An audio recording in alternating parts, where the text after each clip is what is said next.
Guys, what's up? We're back. I'm Mike, and today I've got Matt Mistretta, United States Marine, here with me today on the podcast. Matt, how you doing, brother? I'm doing all right. How are you? Oh, can't complain. As they say, living the fucking dream, working construction and barely getting by, but here I am, still surviving. Well, there's no dishonor in having a blue collar job, that's for sure. It's a highly underrated task order, especially, any form of construction line work, anything like that, plumbers, pipe fitters. If we lose those jobs, I mean, the country will come to a complete and total halt, no matter what goes on Twitter, that's for sure. Oh yeah, dude, no fucking doubt about it. I mean, who's gonna make the buildings and build all the roads and keep everything going for all the fucking people that take advantage of it? I don't think anybody with a psychology degree is going to be framing houses anytime soon. No, sir. No. If you look at it, if you look at some blueprints and some plans that are laid out, like even fucking architects with college degrees and all their fucking computer programs still fuck up like grade and width and length and shit. And you Yeah. got a house that's out of square because the measurements are fucked that they give you. Um, yeah, I do concrete right now. Doing like framing, putting concrete forms up, flat work shit, a lot of driveways, patios, garages, basements, walls, foundations, and shit. So I'm all about that life. Not that I enjoy it, but I do it. Well, there's no problem with having a little bit of sweat on your brow at the end of the day, that's for sure. I think that's a highly underestimated characteristic of 60% of the Americans that are currently silenced in the United States right now. Yeah, dude, I agree. I mean, you look at it, a lot of veterans get out of service. I mean, there's guys that go out there and they become lawyers and they become doctors, but I know a lot of dudes that are getting after it, doing some type of manual labor job, coming from, HVAC, plumbing, framing houses, doing concrete, driving truck. There's all kinds of shit, and that's the everyday hardworking American that keeps this fucking machine running. That's for sure. So, tell me a little bit about where you're from, brother.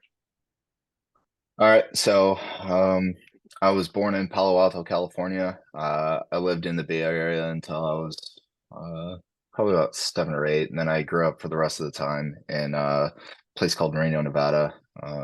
During that time, right around my sophomore year of high school, I became homeless, and I bounced in between my martial arts instructor's house, Kevin Cecil. He's like a second father to me, and my grandparents' house. But you know, a lot of the time in between my sophomore and senior year, I was out, you know, living it up on the street, sleeping at bus stops.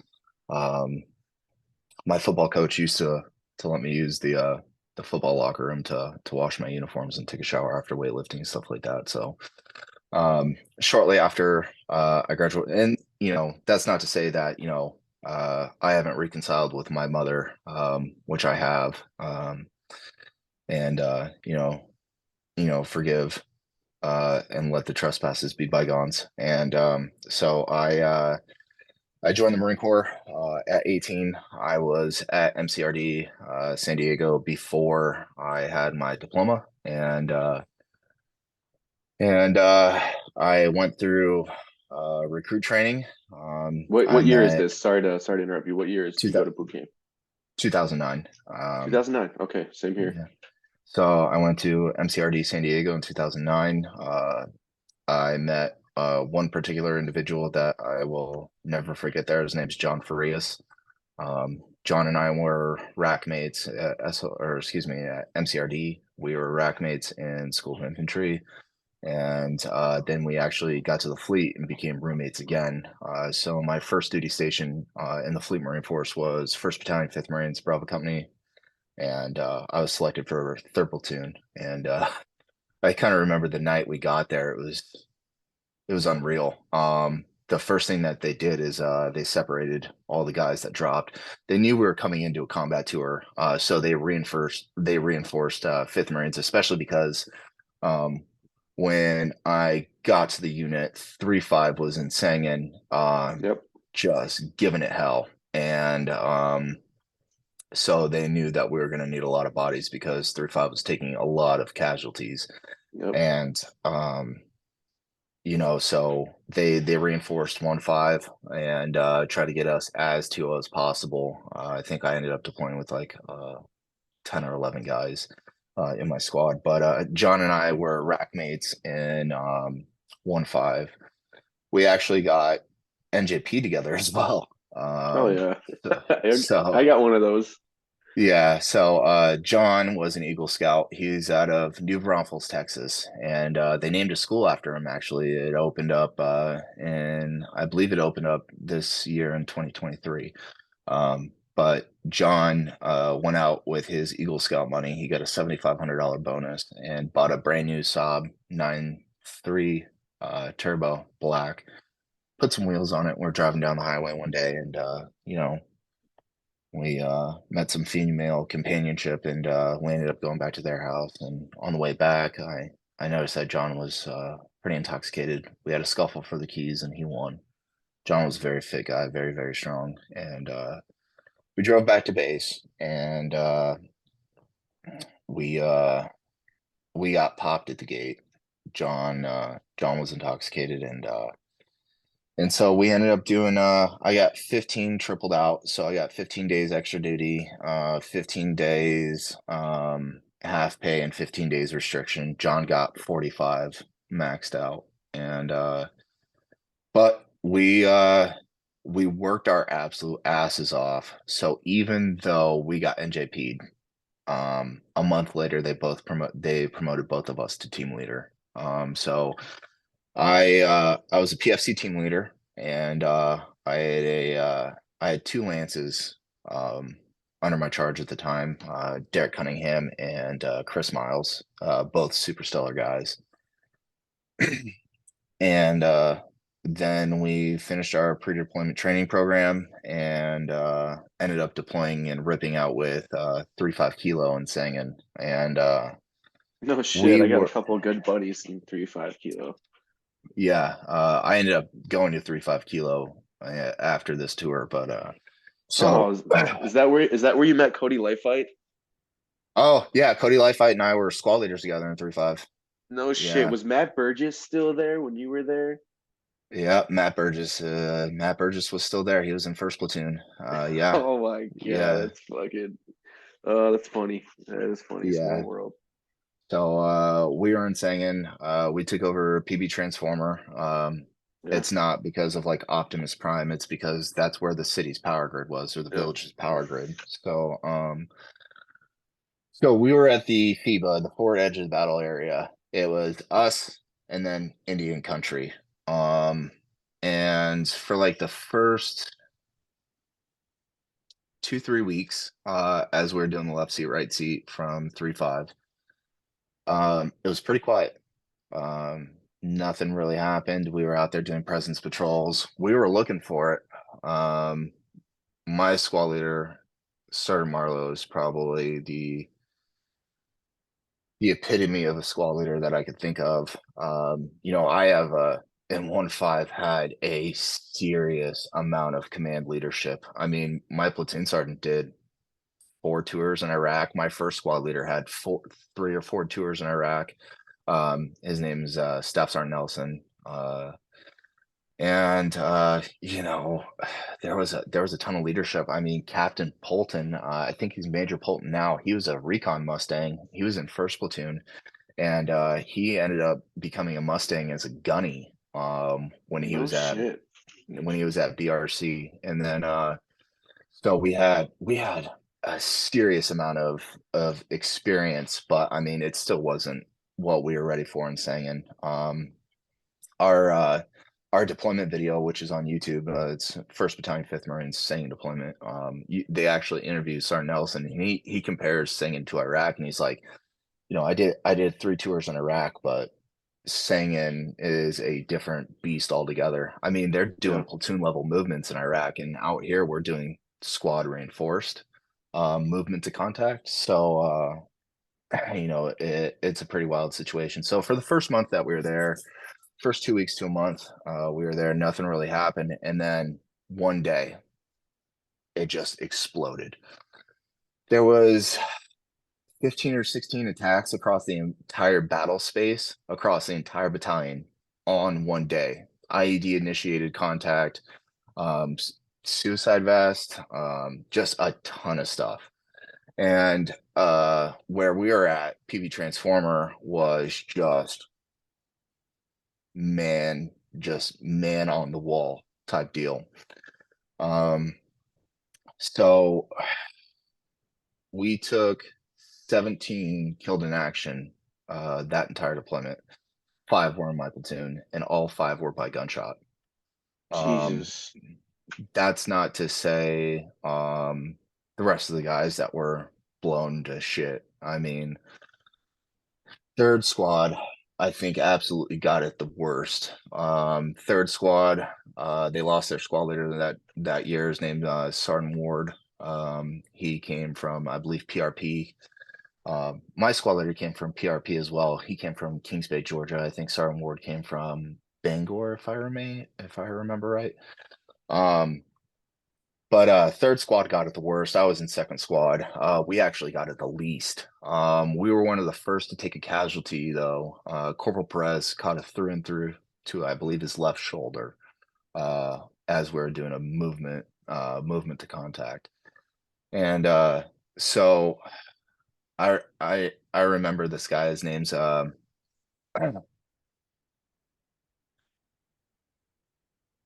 guy's name's Ribeiro, and Ribeiro went from rifleman to team leader to APL in one deployment. Rifleman to RO to team leader to APL on that entire tour.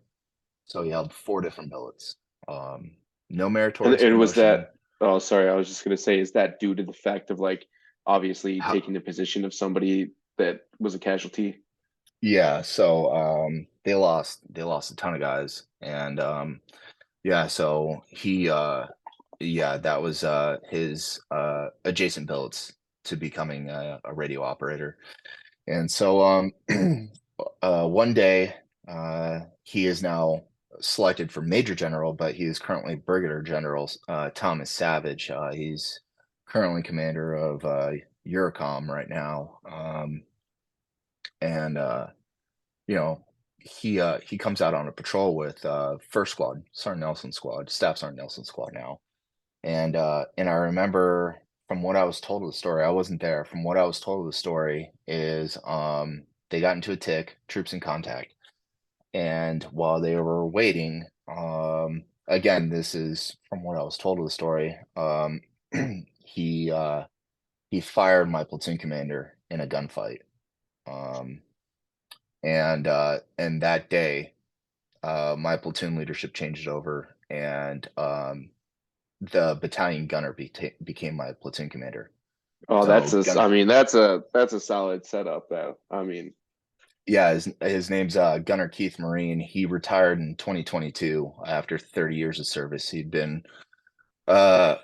was in Afghanistan in 2000 with First Marines when they first landed in Afghanistan, and I think that was his like 5th or 6th combat tour at that time, which is just incredibly insane for just the absolutely achievements that he has. And right.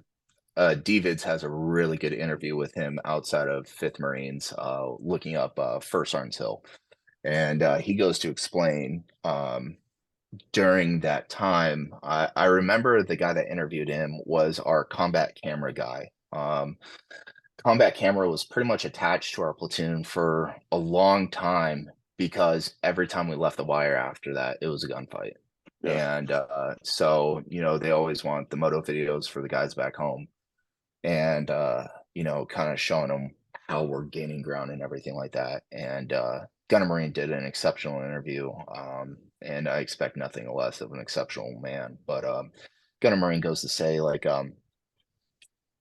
he saw a lot of award-worthy stuff, and he mentions the word Medal of Honor several times during that interview. And kind of coming from a leadership perspective, seeing what that man was capable of was just so intense. One time we were in a tick, and we're receiving gunfire, and we were patrolling in a Ranger file because the IED threat was so heavy and saying, and it was insane. I mean, you never went to the same building twice. You never walked the same trail twice. I mean, there would be angel routes in our platoon CP with just like different routes like, hey, don't go to this building, don't go to this grid square, don't go to X, Y, and Z, don't go into the western side of that. It was just so much information on like where we had found IEDs, BIPed IEDs, or we thought IEDs might be coming into next. Right. So planning a patrol like that and actually getting to the objective was a monster of a challenge. So one time we're in a tick and gunner Marines with us, and I remember this so vividly. So I remember looking at the building that we're receiving fire from, and we all get down. We're in the prone, returning fire, and Gunner Marine is standing up like 5 feet behind me. And I go, Gunner, you got to get down. He goes, shut up. No, I don't. And he looks at the building. He reaches into his vest, pulls out a can of Copenhagen, looks me dead in the eyes, and he goes, got to go condition one. Packs a can of Copenhagen, puts it in his lip, closes the can, puts it back in his vest, grabs my M4A1 with the fixed stock, or excuse me, M16A2, the one with the fixed stock and 16-inch barrel. And I had a 203 at that time attached to it because I was a team leader. I later carried the M32 as my primary. Yeah. And he takes it, he sets the buttstock on the ground and mortars a 203 round into the building, and the fire stops. That's brilliant. This is the most savage thing I've ever seen in my life. Yeah. Just absolutely insane. It's like standing up, taking contact, and packs a dip, grabs your fucking 203 and boom, puts a round on target. That's solid. Yeah, just fire stops immediately. And another story about Gunner is we were, I can't remember if it was the day that we had gone Winchester on ammo or not, but it was very close to it. I remember the fighting was so intense there, it would take us 2-3 hours to move a grid square, just 2-3 hours continuous. And one day, Gunner calls in a fire mission, and we go out to do the BDA. So he takes himself, the platoon radio operator, guy named Mitchell Simmons, and myself and my squad leader, Sergeant Marlowe. And we come to a wall on our left side and a wall about 20 meters in front of us. And there's a loophole in the wall. Gunner goes up, he inspects the loophole, clears it, because they would use several loopholes to effectively kill us. And they were good at it. They were really good at it. So we started blowing walls. Until we ran through a battalion's worth of demo in about a month, blowing walls, bipping IDs, sending rounds. Just we blew through a ton of ammo. Now, are you guys with all the ordnance that you guys have, all the demo, are you guys using your engineers to prime these things and like bip the IEDs or put holes or are you guys just carrying fucking sticks of C4 around with you? My squad leader carried a satchel in his pack, so he had a tag. I used to have it. He had a tag 72-hour sustainment pouch, mollied to the back of his plate carrier. And another thing is Colonel Savage was now General Savage was able to get us the Eagle PCs. So we didn't deploy with the IOTVs or the Yeah, M2Vs no, or fuck any other no, TVs. dude. The Eagle, the plate carriers, those things were dope. I fucking love those things. Yeah, so we had the Eagle plate carrier system, and he had a satchel on his pack, and we would patrol with our rucks. We would go and do 3-day ops. So the deal was, you go patrol, you take as much ground as you can through movement to contact, you set up, you establish a squad PB, and then maybe punch out an LPOP if you can. But for the most part, we chose to stay contained into a building and set up as much watch as we could, and then go out the next day. And then where your second squad PB was is where you were going to DFL back to friendly lines, and the next squad was going to replace you in vicinity of that. So we were always round robining, just seizing vast swaths of territory that we were given to by MSOP units and force recon units they had one singular PB that was off to the south side of Route 611 from where we were at in Sangan. And so they were like, yeah, just go forth and conquer. And so as we're reaching this wall with Gunner Marine, we're doing the BDA for battle damage assessment for the call for fire. We got a wall to the left of us. It's about 10 feet tall. We got a wall about 15, 20 meters in front of us. And there's the V in the wall. And it's right at where the two walls would converge. So we know that this is just straight danger area. Yeah.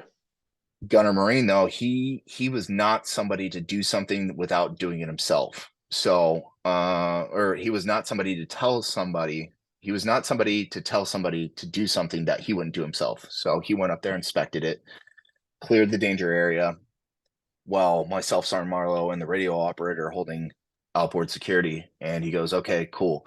He's like, here's the fucking plan. He's like, there's a building right there about 20 feet in front of us past this wall. There's a route that's on the opposite side of the wall that cuts down, and there's a ditch. There's a wadi about 50 meters past that. It's got some vegetation, some trees. And he's like, all right, Mistretta, you go clear the building. Marlowe, you go hold outside flank. And I was like, cool. Marlowe was like, cool. And Marlowe cuts right. I'm holding security on the door. Marlowe cuts right. And he makes it to about the wadi. And PKM fire starts opening up. Just robs us. And I look over as I'm holding the door. I am no longer holding the door, and I switch to return fire on the PKM position that was opening up on us. And as I turn to adjust my sights to that PKM fire, I see Sergeant Marlowe fall, and he falls into the wadi. And I know it's accurate machine gun fire because the tree branches from the tree that he was standing next to are falling on top of where he was at. And so I get on my 152s and my 153, and I'm like, Marlowe, nothing. He couldn't hear me. And the way I watched him go into that wadi, I think we have to assess a casualty. Right. And so I'm RTR, I'm return fire, take cover, return accurate fire. And Gunner Marine goes, what happened? And I go, Marlowe's in the ditch and I can't get a hold of him on comms. Gunner Marine takes a second. He goes, okay. He runs into the machine gun fire. He leaves my position, runs about 50 meters into the machine gun fire. And I could see the rounds skipping off the wall as they're trying to get him into their beaten zone. And he jumps in the ditch. And I'm like, now it's just me and Simmons there. And Simmons has a 117 on his back. And 5 seconds goes by, but it feels like a lifetime. And I see Gunner Marine hauling ass back. And I'm like, what the fuck? Yeah. And so I'm still sending rounds. And Gunner Marine comes hauling ass back and he goes, Marlowe's okay. And I'm like, Oh, God. Holy fucking shit. I'm absolutely blown away. And how old is it? How old's this the gunner at this point? He's probably like in his 40s at least, right? I would say late 30s, yeah. I mean, Yeah. so to put it in perspective, he probably joined at like 18 to 20 years old. It took him 17 years to pick up chief warrant officer because that's what the recommendation is. So he reached at least gunnery sergeant as an infantryman. And then he went and put his chief warrant package in, and then he went to the gunner's course, and then that was his second tour as the battalion gunner with 1-5. Right. So I would venture to say he's 39. Yeah. Shit. As a grunt, which makes you 100 in body years. Seriously. And so just to kind of rewind it for a second on my previous leadership, I had Travis Topolsky as my platoon commander, and he was great. He came from 224 right down the road in San Mateo, and he was previously deployed platoon commander, absolute stud at PT. And then my platoon sergeant just retired last year. His name's Ishmael Ordaz. He retired as a master sergeant. and I think that was his 4th tour as an infantryman. He started off his career as a mortarman, and so I had excellent leadership before, and I went from excellent leadership to excellent leadership. So I had the foundation of many, many men that put their trust and confidence in me as a PFC. I deployed as a Lance Corporal team leader. But to put their trust in me as a young, never deployed Marine, and I followed in these guys' footsteps, and that's not to include my previous squad leaders that I had at the unit before I had Sergeant Marlowe. I mean, I had Mike Hodge. He's a Mustang captain now. Last time I talked to him, he was the company commander for a logistics company, I believe based out of Camp Pendleton.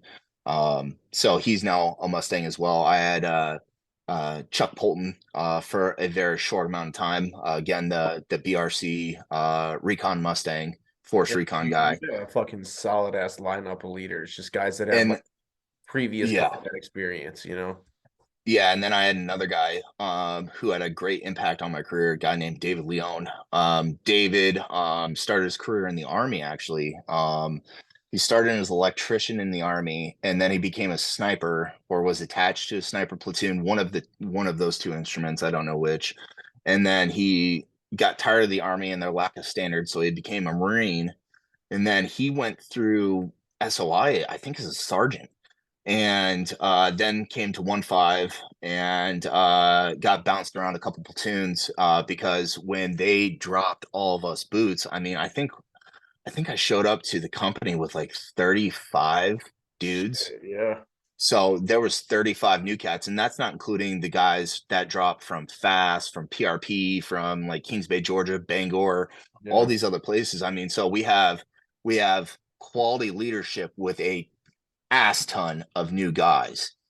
And so yeah, that was still probably the hardest tour of my entire life. Well, no, it was undoubtedly the hardest tour of my entire life. And And what you you guys know, got there what in like April or May of 2011, right? March 25th, Oh, 2011. okay, so a little sooner. And then so you guys had, Yeah. come off of I mean you went through obviously like fighting season, summertime, after they Yeah, it was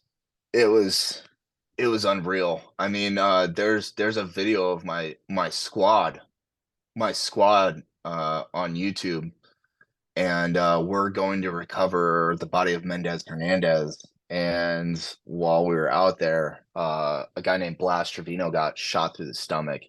And there's a really famous photo of him on a Blackhawk, I believe, getting picked up, and he's clutching his I already know which one you're talking about, but go ahead. yeah. Yeah. Yeah, that's Blas Trevino. He's got a hole in his stomach from a medium machine gun round, and he's clutching his rosary, his combat rosary, the one that are made out of 550 cord and stuff. Yep. He's screaming, "Get me the fuck out of here! Let's go!" He exfilled himself. He ran about 100 meters under gunfire to the bird. Yeah. And as you watch the video, we're we're leaving the base, and we button hook around the base in hopes that they don't see us. So the gunfighting was all to the northeast, because the entire rest of the battalion is to the southwest. And so we button hook southwest on Route 611 real quick, and we get into the trenches. And as soon as we got into the trenches, another casualty. Yep. Oh Jesus, yeah. And so um, Is this from gunfire again, or is this IED yeah, strike?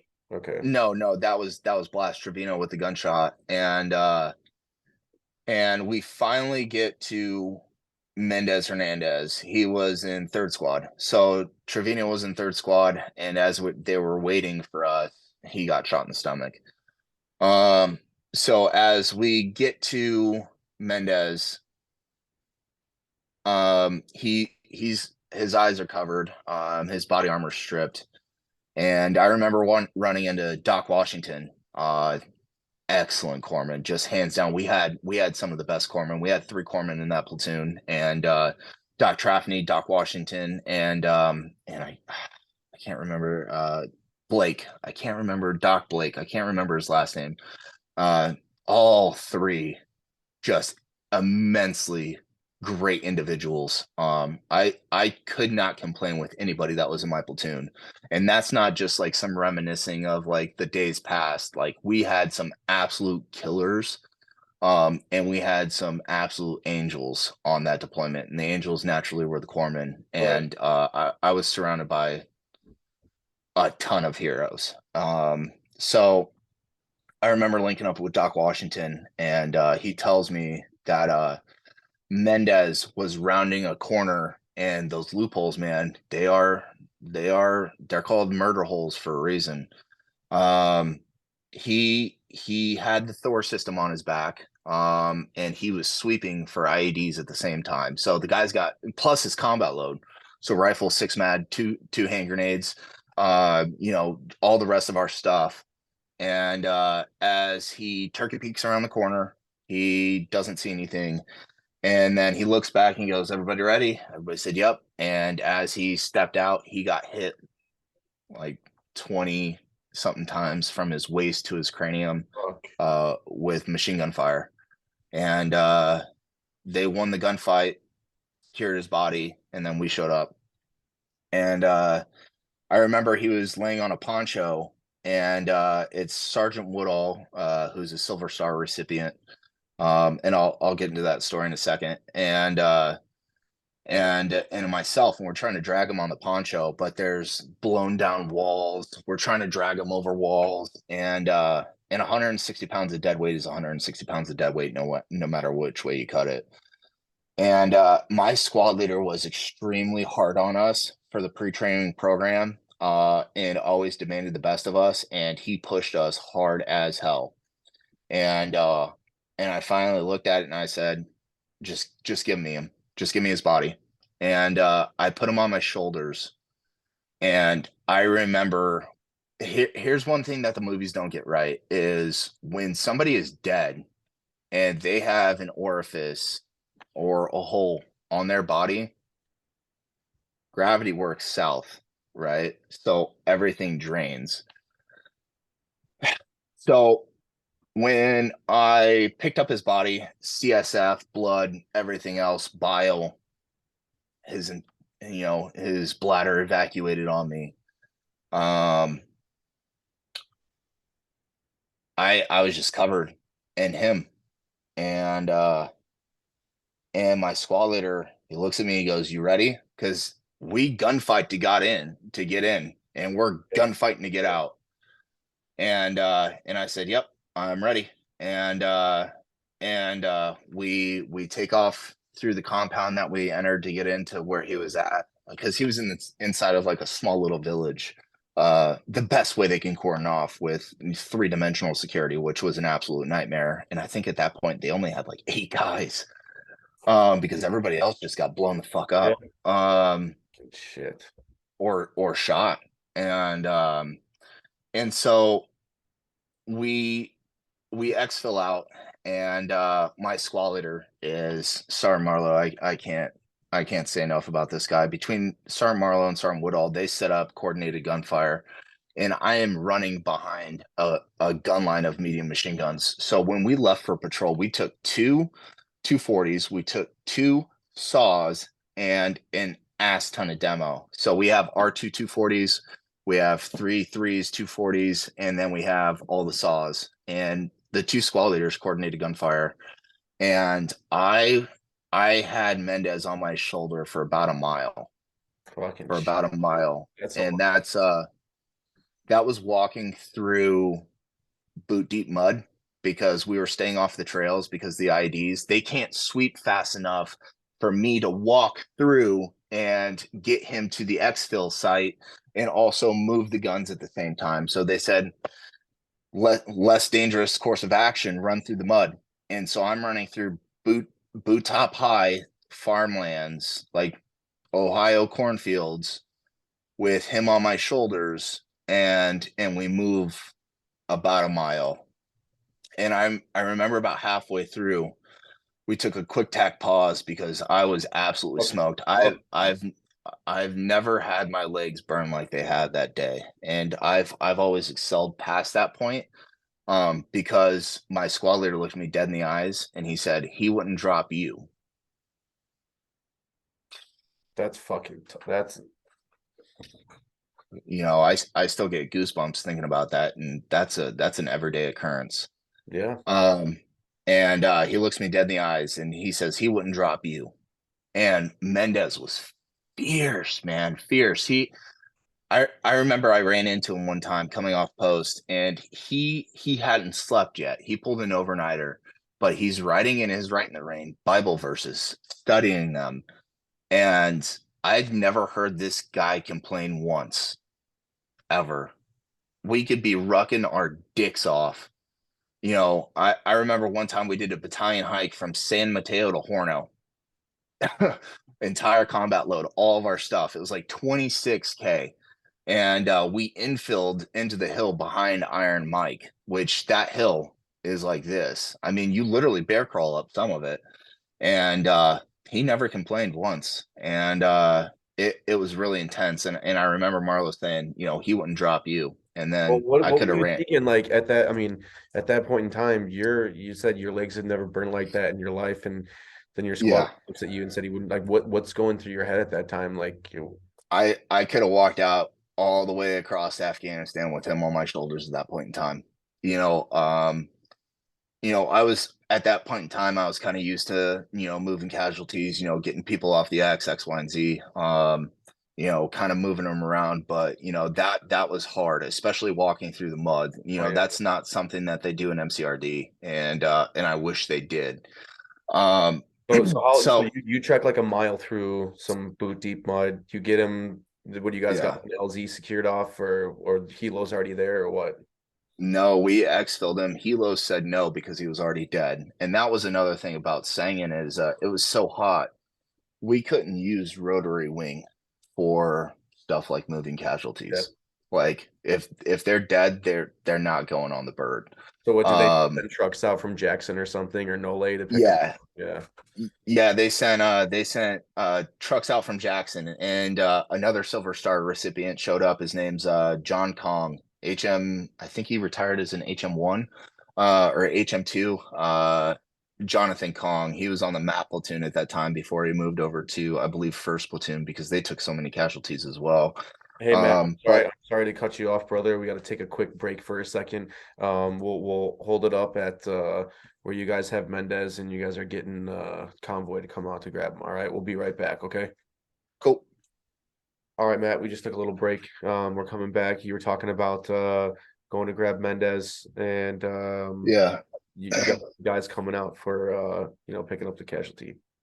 Yeah, so as we made it to the exfil site, it was something that my I believe my squad leader did on the run. And so the MAP platoon showed up, the mobile assault platoon, and Doc Kong, Silver Star recipient, and William Gilliam, he was an assaultman with Bravo Company, showed up, and they kicked the stretcher out, and I lay Mendez down as gently as I could, and I watched them put a flag over him and load him up into the back of the AMRAP. And I remember being so angry because all I wanted to do was just get out there and rip the head of the Viper off. Um and that's not to say, that, it was, uncontrollable anger because it was definitely controlled and coordinated. And I just, at that point, all I could think about was how could I absolutely stomp them out Yeah. at that time. And we did. In the coming days, I mean, we gave him hell all the time. I mean, my roommate John Farias, he took a round through and through his chest cavity. It went he John was sitting up on a rooftop, and it went over his side sappies, and a guy named Mike Schriefer was up on the roof with him, and and you know said goodbye to him and was able to talk him through it. But with Gunnar Marine at the helm, we obliterated these guys. One day, the scout sniper element that we had two scout sniper teams attached to our platoon. I don't know their stay numbers. But we had two state teams attached to our platoon, and Sergeant Gonzalez and Sergeant Robinson. Well, I should actually say Sergeant Robinson first. Sergeant Robinson was a hog hunter of gunmen. He was school scout sniper, basic school training certified, and then they had Sergeant Gonzalez was a pig, a professionally instructed gunman attached to that state team, and they had a 4-man patrol element, and we had dropped them off at a hide site. I don't remember which squad had dropped them off at a hide site. They provided overwatch into the next day, because as we would leapfrog our squads in and around the area, we would drop off a stay element. They would provide some overwatch for us, maybe take a guy down or two. I think one mission they took like 6 guys down.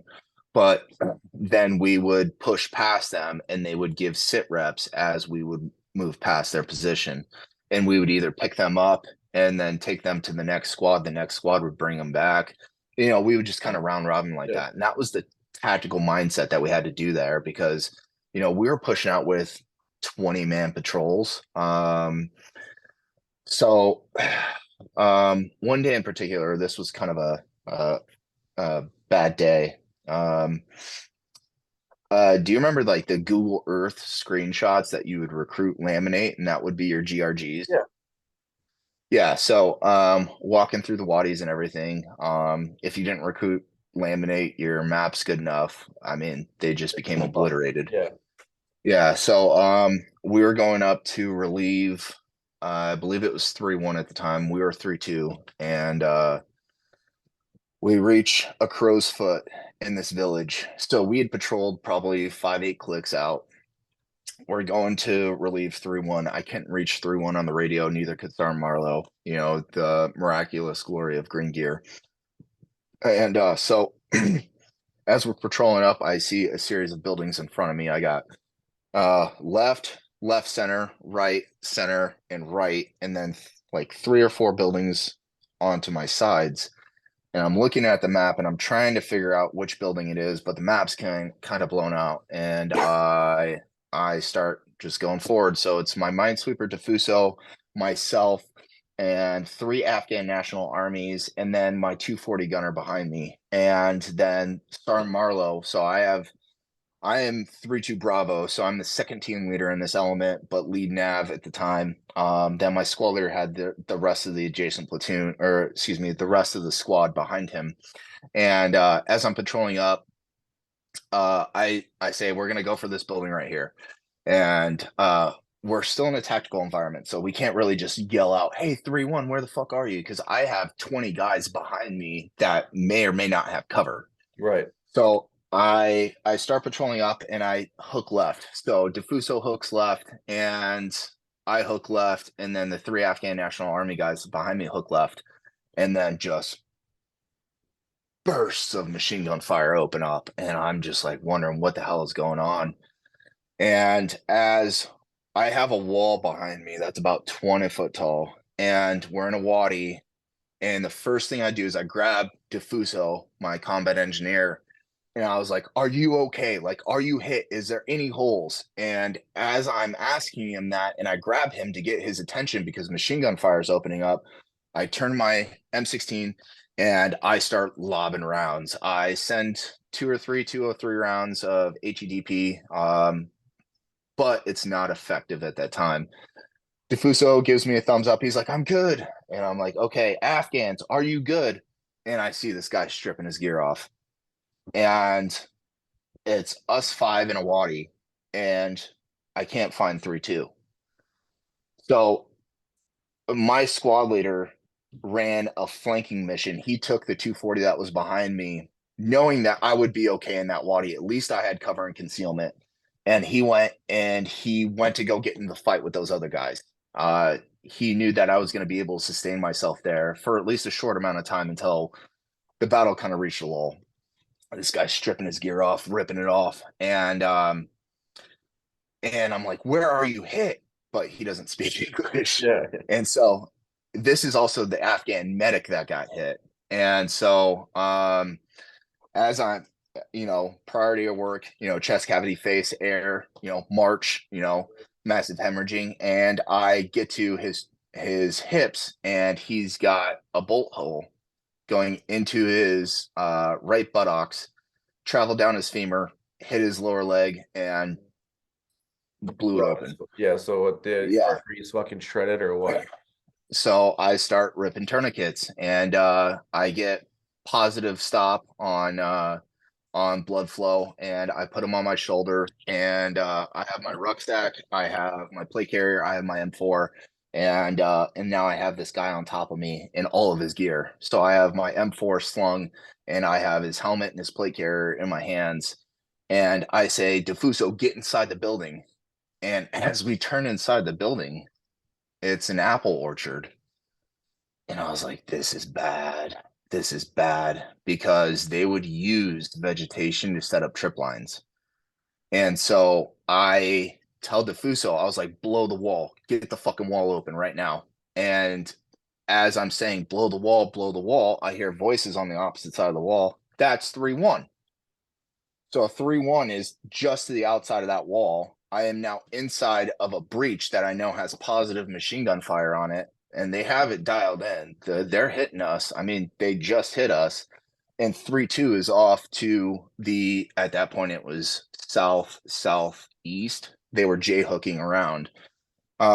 So 3-2, I hear a machine gun fire open up from 3-2, and I could hear Crespo. He's from Puerto Rico, and he didn't speak very, very good English, and you could hear him just screaming up on the rooftop, "Die, motherfucker, die!" And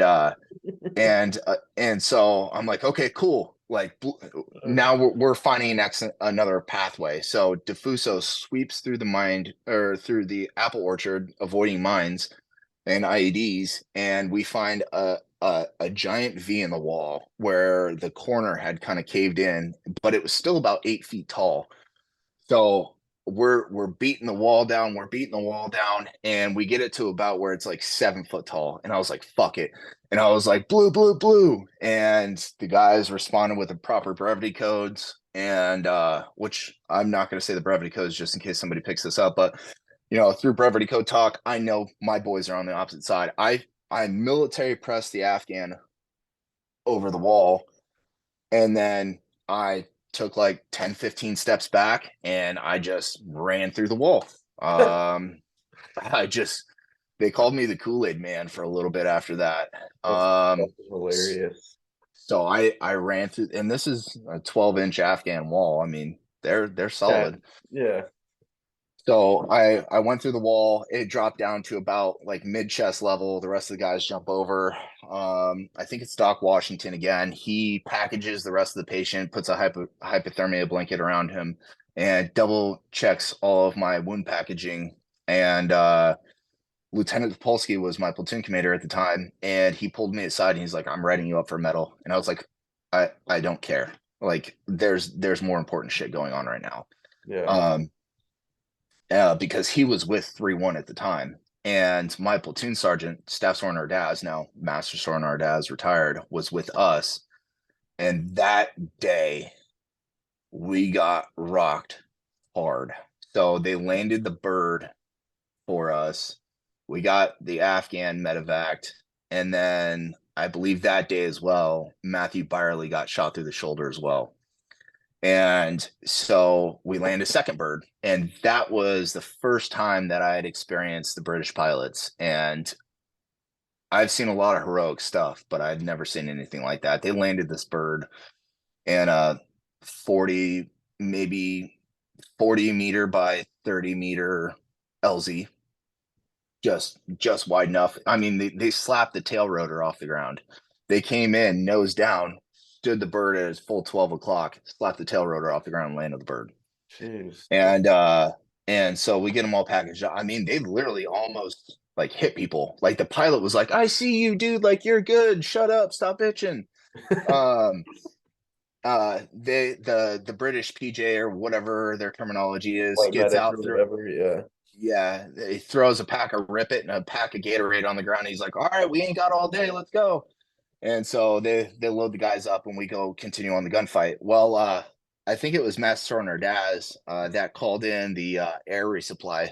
So at this point, we're like 10K away from the base. We're definitely out of the range. We were out of the range of 81s at Fob Jackson, and we were out of the range at 60s at our platoon base, but we always carried 60 tubes with us. A guy named Spencer Bottomley was a mortarman that was directly attached to my squad, and he was insane. Guys have the That handheld 60s. Yeah, so you have the M9 square base plate, put the 60 tube into it, and you just left, right, center, distance. And as they're doing the distance, the dials on the distance monitor, or excuse me, the bubbles on the distance, and squad leader goes, 125, boom, they're sending rounds. Every person on that patrol carried 460 HE rounds. And then the mortarmans carried the white Foss and HE, and then the tube, and then their combat load. So every guy had 200 rounds of 7.62 in the canteen pouches, 6 mags, frags. I mean, at one point, I think I carried like 40 rounds of HEDP in my pack for my 40 mic, and And then I when had, you had your Mark 32 or when you had your M16. yeah, Yeah. when I had my Mark 32, and then my squad leader had the bandolier of 40s, a couple other guys had bandoliers of 40s, and then I had all of my 40 smoke. What I did is I took the gas mask container and I made a chest pouch just sideways on it, and I just zip tied it to my flak, and I had all my maps. And because I learned that you can't walk in Sangin without getting anything. I mean, I even bought a drop leg holster with Molly on it by Blackhawk, and I put my e-tool pouch on it, so I had more room to carry more frag and more ordnance. And so getting back to the gunfight, somebody called in an air resupply, and about an hour later, a V-22 Osprey, 50 feet off the deck, came in, southern bearing, heading north, pulling right, came off the deck and opened up the back door. They're taking rounds. They kick the pallet out of the back, and the parachute doesn't open. So now we have Fucking an entire 7.62 blasted all over the place or whatever. all over the fucking place. And we're out there. So Staff Sergeant Daz was like, "You guys know the drill. Like, let's go get it." And so we send a couple runners out there. They throw a couple mags in. They start, RTR if needed. And the rest of the guys just go out there and start throwing shit back, just daisy chaining. And the one thing that saved us is our leadership that we had at that moment. That was under the command of Lieutenant Topolsky, now Captain Topolsky. He works as a sheriff's deputy, and Master Sergeant Ardaz. And we'd be dead without those guys. There's no way around it for sure.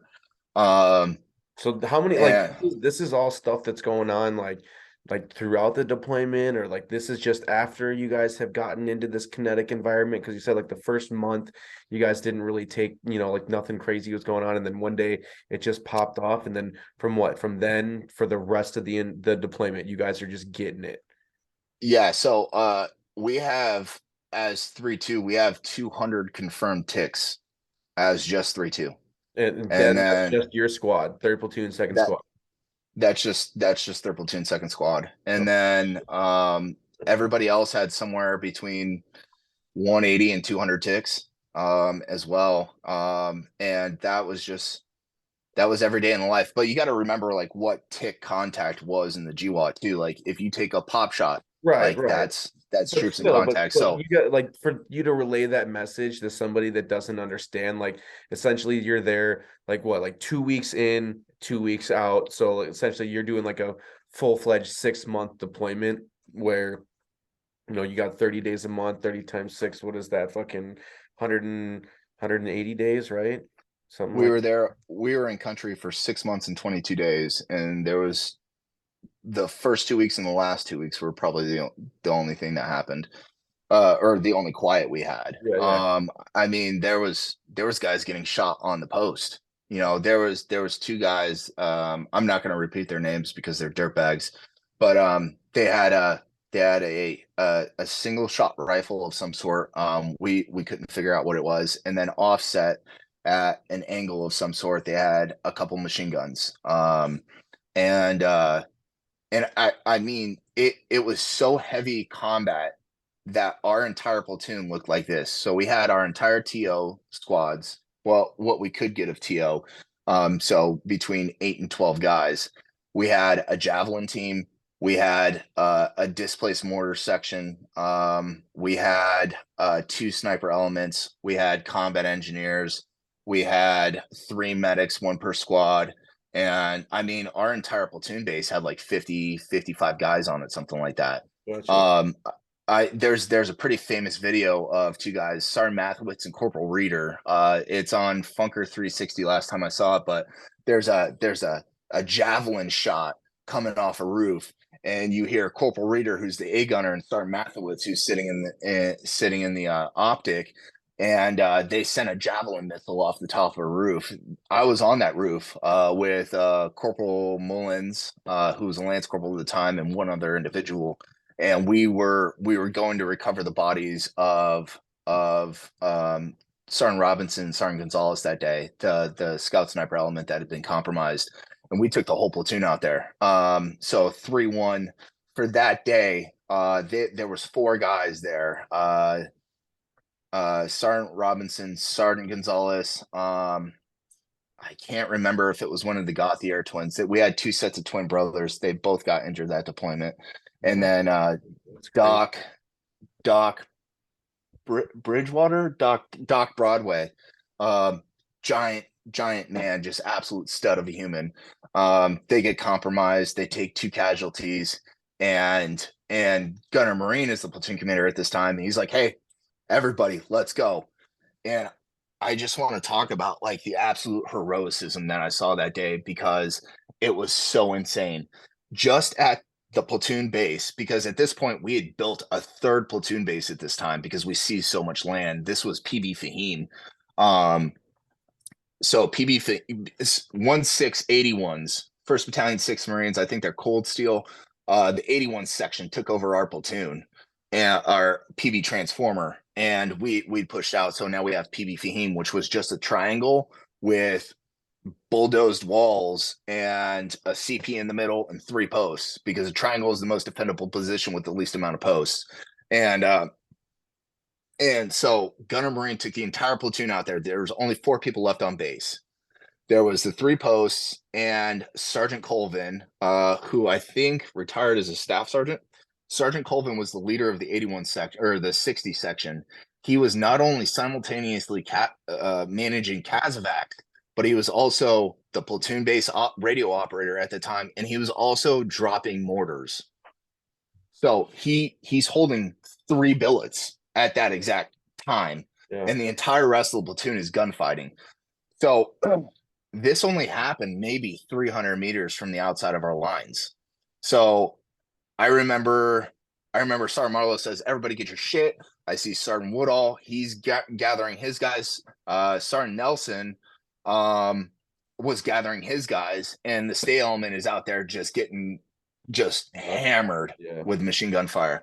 And so I remember Gunner Marine, he says, "Hey, 3-1, you go left, 3-2, you go right, 3-3, you're up the middle."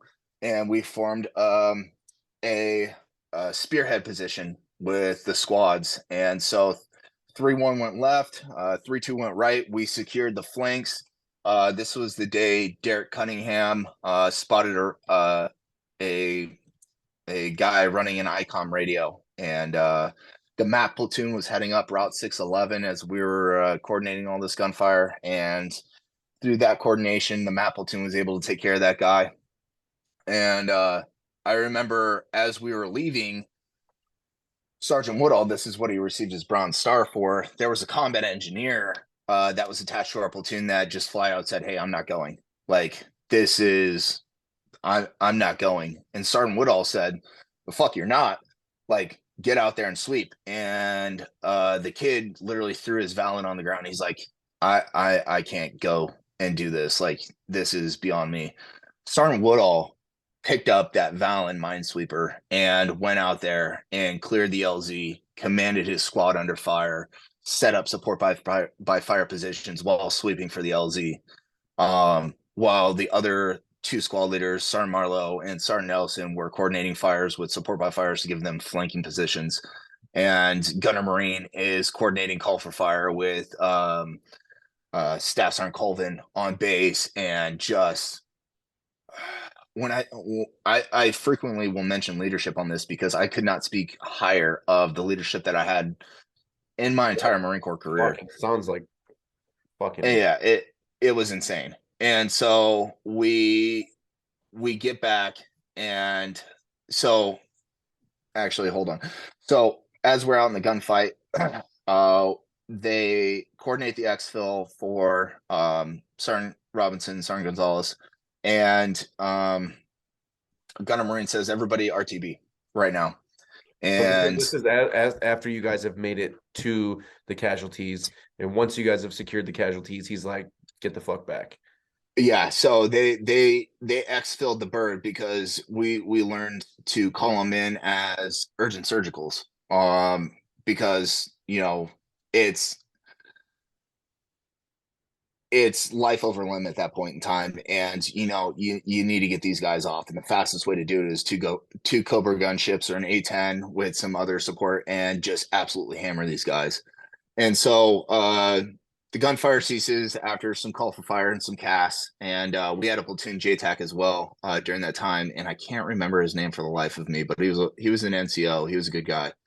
And I remember Gunner, he goes, "Hey, all Blackfoot 3 units RTB now." And I remember Blackfoot 6 at that time said, "Hey, go do a BDA." And he's like, "No, negative. We're not doing that." And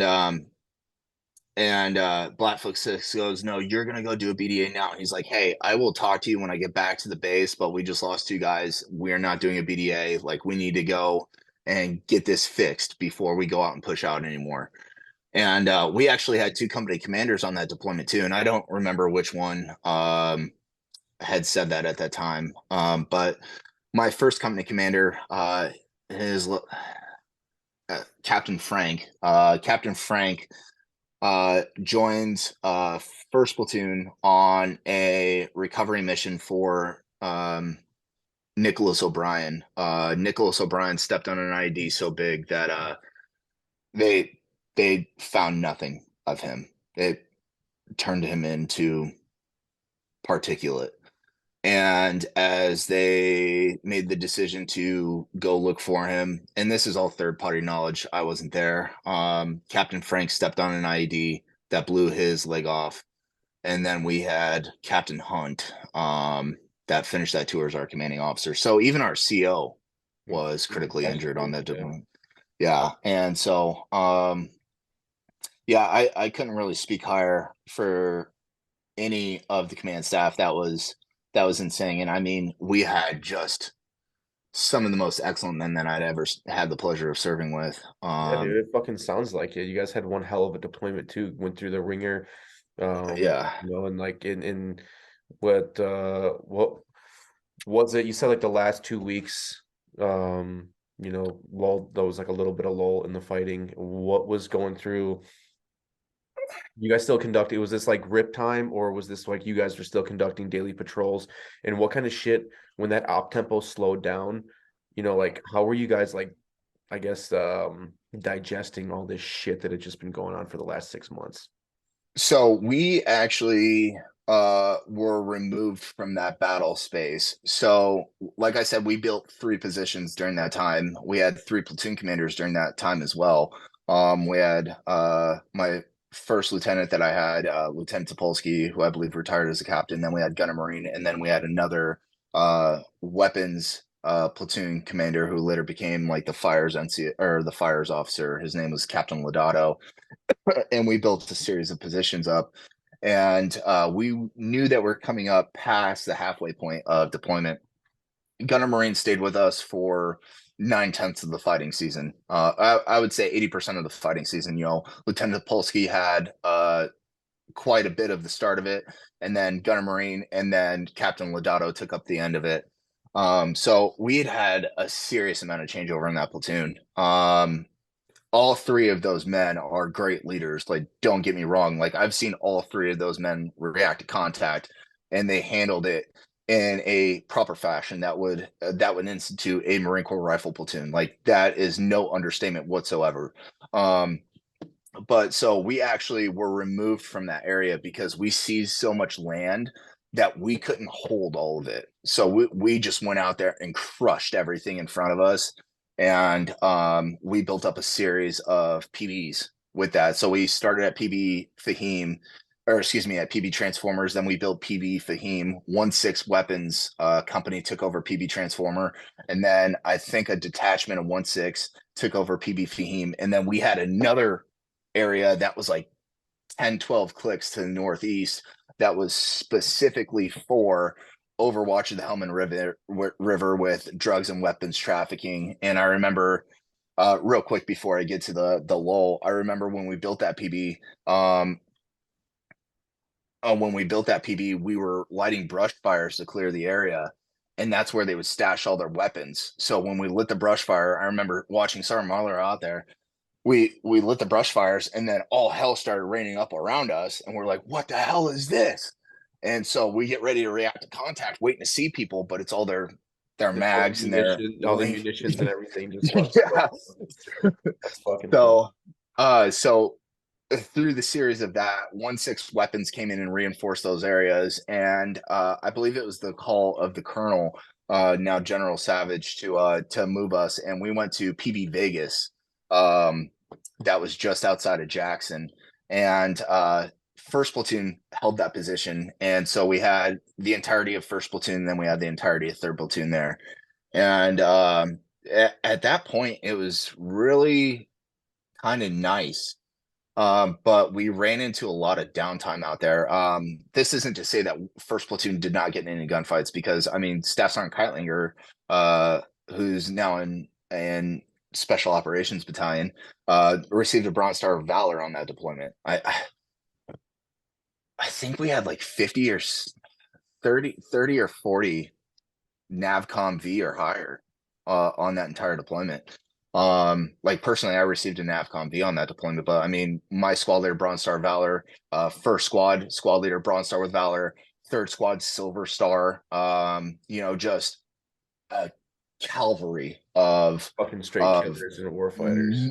of medals. And so we detached and we left our PBs and we went to first platoon's PB Vegas, and it was kind of nice. We were no longer doing the 3-day patrol ops where you go and insert and then the next day you seize more ground, and then so combat operations for us, from what we had known from previous like 5-ish months, had kind of ceased, and then we were getting ready for drawdown. We were getting ready to do our rip, and but we had already ripped with 1/6 and now 3/7. I think it was 3/7 that took over our area. And so we still got in a gunfight. So I mean, there was still a serious amount of contact that came from even first platoon's area.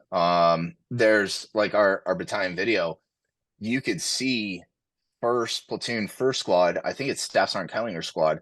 Or maybe he's gunnery sergeant or master sergeant now. I don't know, but you could see the PB. There's still guys inside the PB, and they're in a ranger file, and they're returning fire 20 meters outside their base. Yeah. So, but no, it was nice. We were no longer, working 72-hour ops where you'd probably sleep an hour or two a night. So it was a time to go through mail, time to kind of shower. I mean, we hadn't showered in months. So that was nice. But it was kind of like the silent killer, at least for me. I left that 1-5 tour and I went straight to 3-5. I remember coming up and they were like, hey, 3-5 is going to go back. They're going to go get some. They're going to go, take care of, untold business over in Sangin. And then we ended up on a Mew. Oh, gotcha. And I think, yeah, and I think that was, a higher echelon command decision to kind of give these guys a break. We Yeah. had a ton of new guys. Most of the 3-5 vets ended up getting out, or they cross-decked from like 1-5, or they left and, they were short on time on service and they pimped them out to the gym, or, they went and cut grass or whatever. Yeah. But So that was only let's before we jump into you going over to 3-5, like what was it like for you coming home? Like what was that, just a quick rundown of the shit that when you came back, what kind of shit was going through your head? I mean, is it like you walk past like a tree line and you're looking for fucking command wires or fucking IEDs and shit you expect, like what was going through your head and how were you dealing with that shit? um I think the hardest part for me was marching onto the parade deck at 5th Marines, and I could see everybody holding up signs, and see everybody's families there, and I didn't have anybody. Nobody was there for me. Um, I think that was probably the hardest part of what was going on in my mind.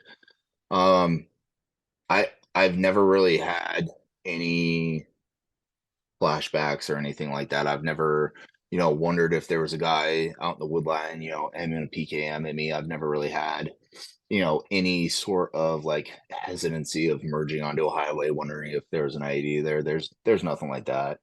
But I think one thing that has really kind of stuck with me is I see these guys every day, and in my mind, I'm still 20 years old. You Yeah. know, I'm still, I know physically that my body's not in the fight, but I see the realities of, what happens when everything goes wrong. And I think that's a definite precursor to knowing like where where my mind state was, because I fully accepted everything that was going to happen on that deployment. And I knew that if anything was going to happen bad on that deployment, I was just praying that it happened to me first. Um, and I think that's something that I will forever live with. And, my entire adult life has been nothing but what I could do for others. I left the Marine Corps, I became a firefighter, I became a medic, I became, police officer and other things. And, that's never really left me. So I've never really had anything like that happen, but I am imminently aware of what could happen in certain situations. So, Yeah. And I so mean, and then you're also too, like, you're talking about the faces. I'm assuming the guys that you lost, like your friends of yours, guys that were in your platoon, guys that were in your squad. And is that yeah, that's something that's tough to every day have that constant reminder that they're no longer here, and that's you what know, I bring this up quite frequently with some of the guys that I work with now is if you could change anything, would you? And if you could, what would it be? I know that I would not do anything different because I did what I thought was right at the time, and I acted with the most amount of intensity that I could, and I did what I could to get those guys back. Now, speaking to whether or not I was good at it, I couldn't tell you that. I can tell you that I've never lost a guy in combat under my command, and that's something that I'm proud of. Um, that that's more luck than skill and smart, though. That's that comes from the direct capabilities of what I had as platoon level leadership and my squad leader, Sergeant Marlowe. I cannot speak higher of this guy. He was so immensely hard because he knew what strategies needed to be done to survive over there, and he never accepted like mediocrity as a way of life. So that made it easier.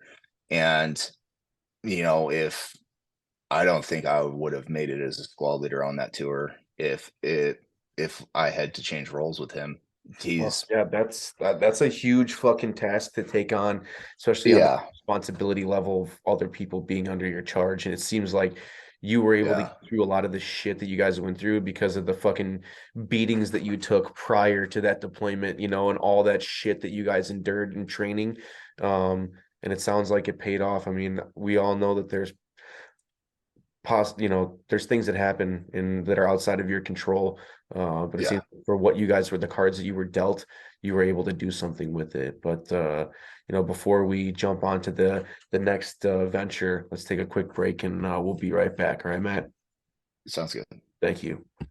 All right, Matt, just took a quick break. Fuck, dude, you just described one hell of a fucking deployment. 1st Battalion, 5th Marines. You guys were rocking and rolling and singing, and like I said to you, um, I we had a way less kinetic deployment. I would say that probably about 10% of what we did, what you did is what we experienced. I mean, you guys are doing this every day, and you've always got fucking guys that like, I mean, I've even said this before, like, oh man, I wish we got into some more shit. I wish we saw, like, people are always wishing for it and wanting to be about that life until they actually fucking experience it.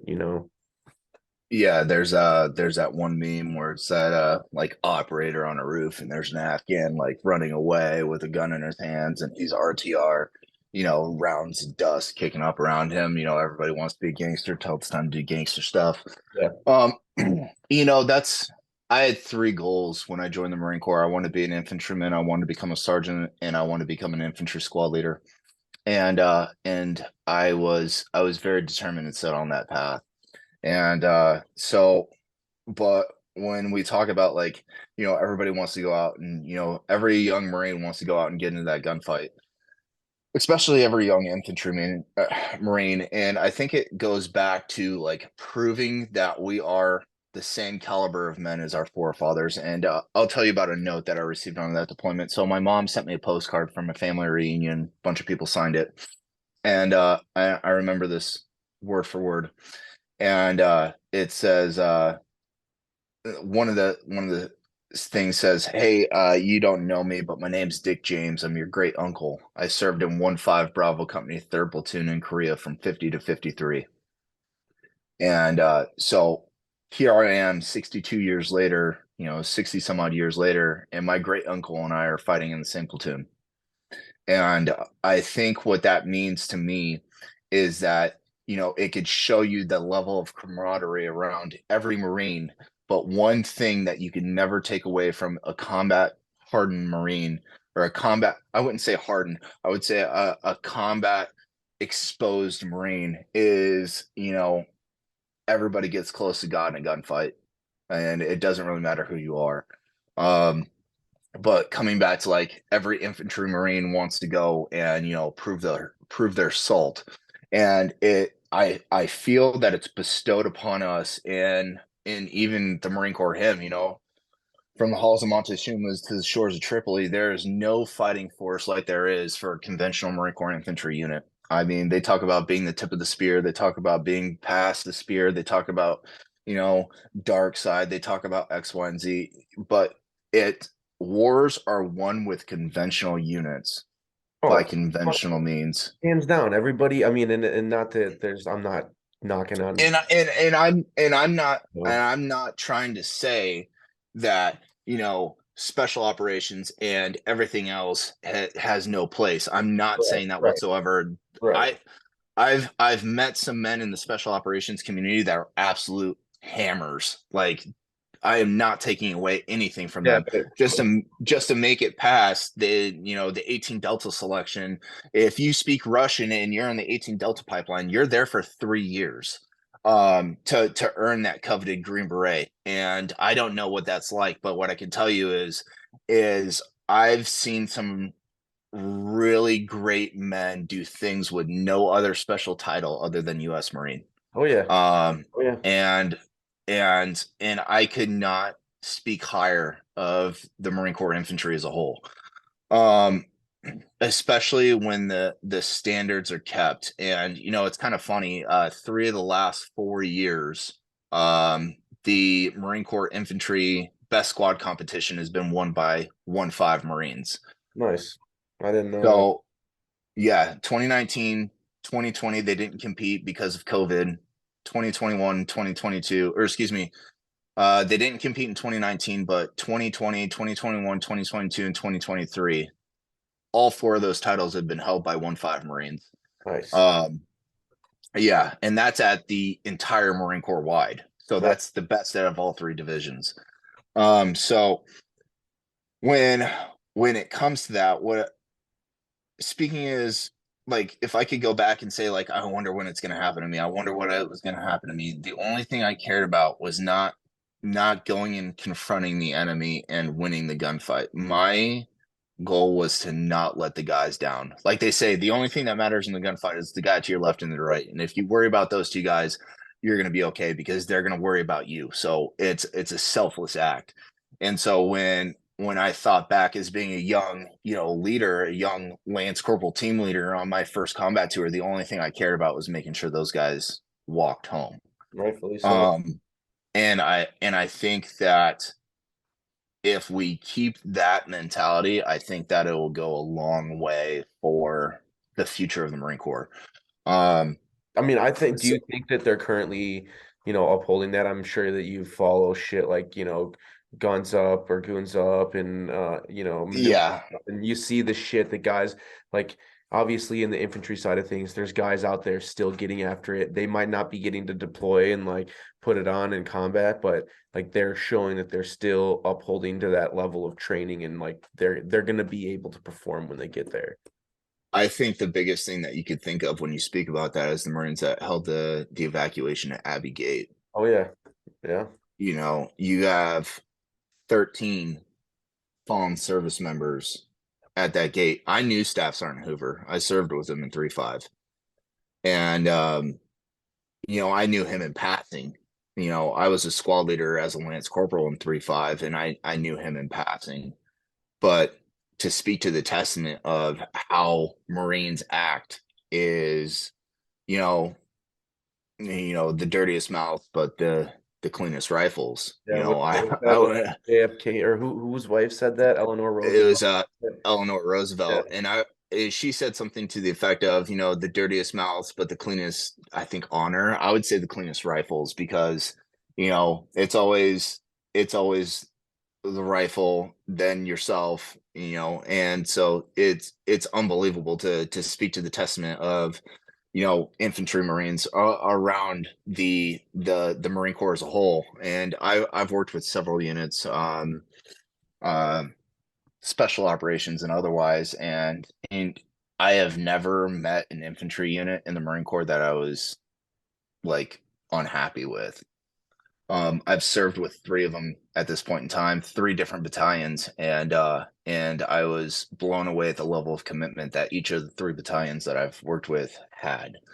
well, And when into that that too, was I'd say, sorry, I didn't mean to cut you off, but like you say, no, you you're work fine. with special operations dudes, and like I've worked with some SEALs, some Green Berets, like obviously some MARSOC dudes. A few of my buddies are still Yeah, getting after it, but you talk to some of these guys, and you're like, if it came down to it, and you had the choice between like who's going to be your QRF, would you rather have like an Army infantry unit or Marine Corps infantry unit? Like 10 out of 10 times, they all say fucking Marine Corps infantry units. Like there's no yeah. about it. Yeah, the only difference is I think that a lot of the 75th Ranger Regiment gets mentioned a lot, and it's because 75th Ranger Regiment is absolute professionalism when it comes to gunfighting.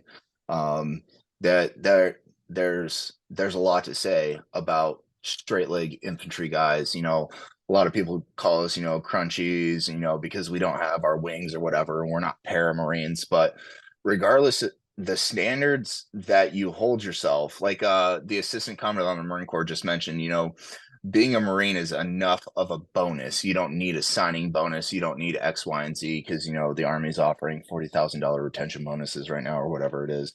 And he said, being a Marine is enough of a bonus. And I agree with the principle, but I don't agree with the practicality of that Yeah, because I agree. times are tough for everybody out here. Yeah, dude. Real. And having a little bit of an incentive definitely helps. But um, so yeah, like I deployed in 2011, 2012 to 2013, and then again in 2018 to 2019, or And yeah, those were 2018. all those were all three of them were combat deployments.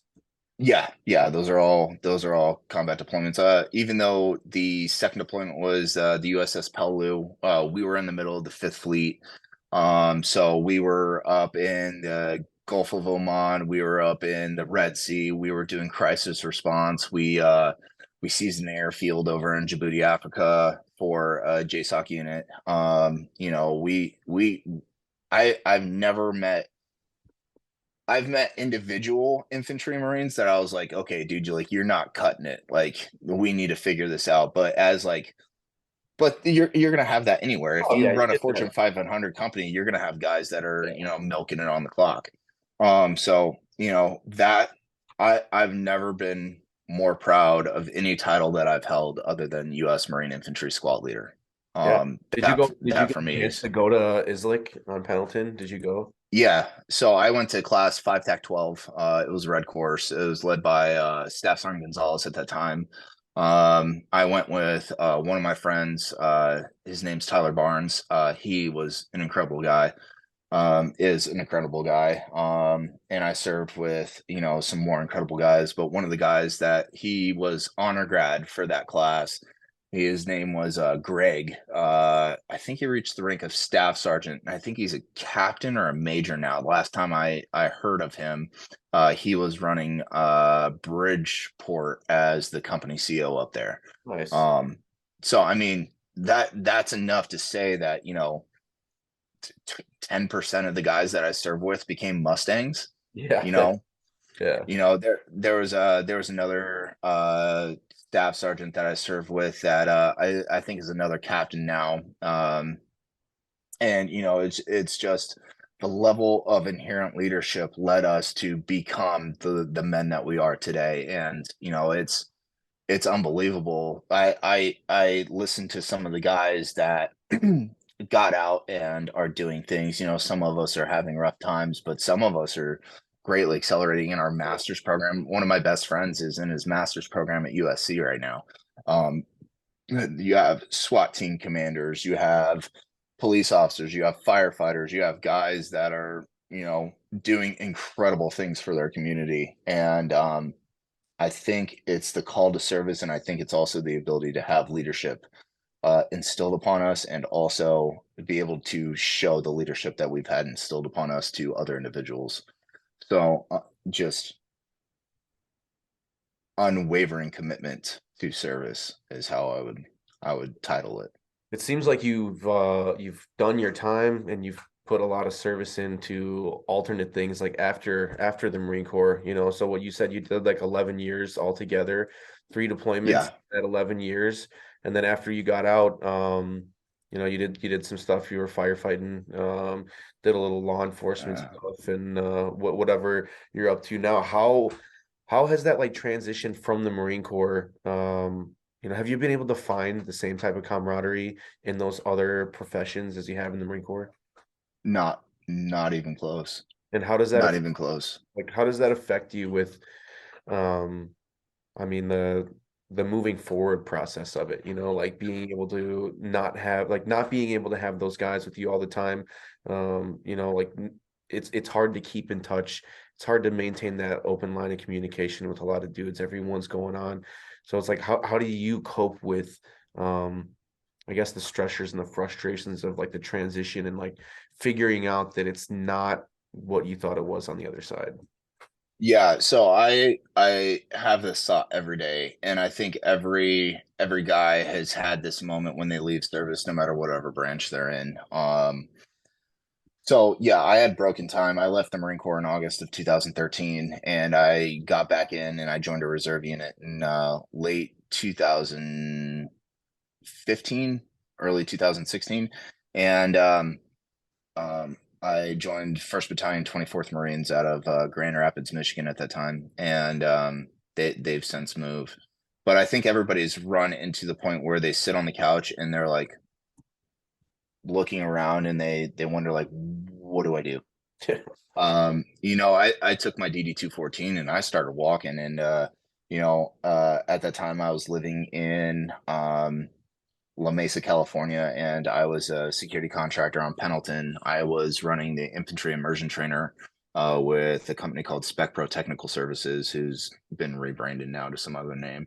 But I think the job that I have since I've left, there's been no camaraderie that I could even remotely compare um to the Marine Corps. Like being a firefighter, like I remember I would sit at the station. I was a paid on call firefighter for a small jurisdiction in Michigan, and I would sit at the station just waiting for something to happen. I would spend 8, 10 hours there, 12 hours there, just waiting for a call to go out, so maybe I can go do something. And I ran a lot of calls as a firefighter, um, but there would be 2, 3 days when I didn't see anything, and everybody's kind of sauntering around, not really doing anything. So I'd be like, hey dude, let's go work out, let's go do something. I was trying to always be in the gym. I was trying to hone my craft.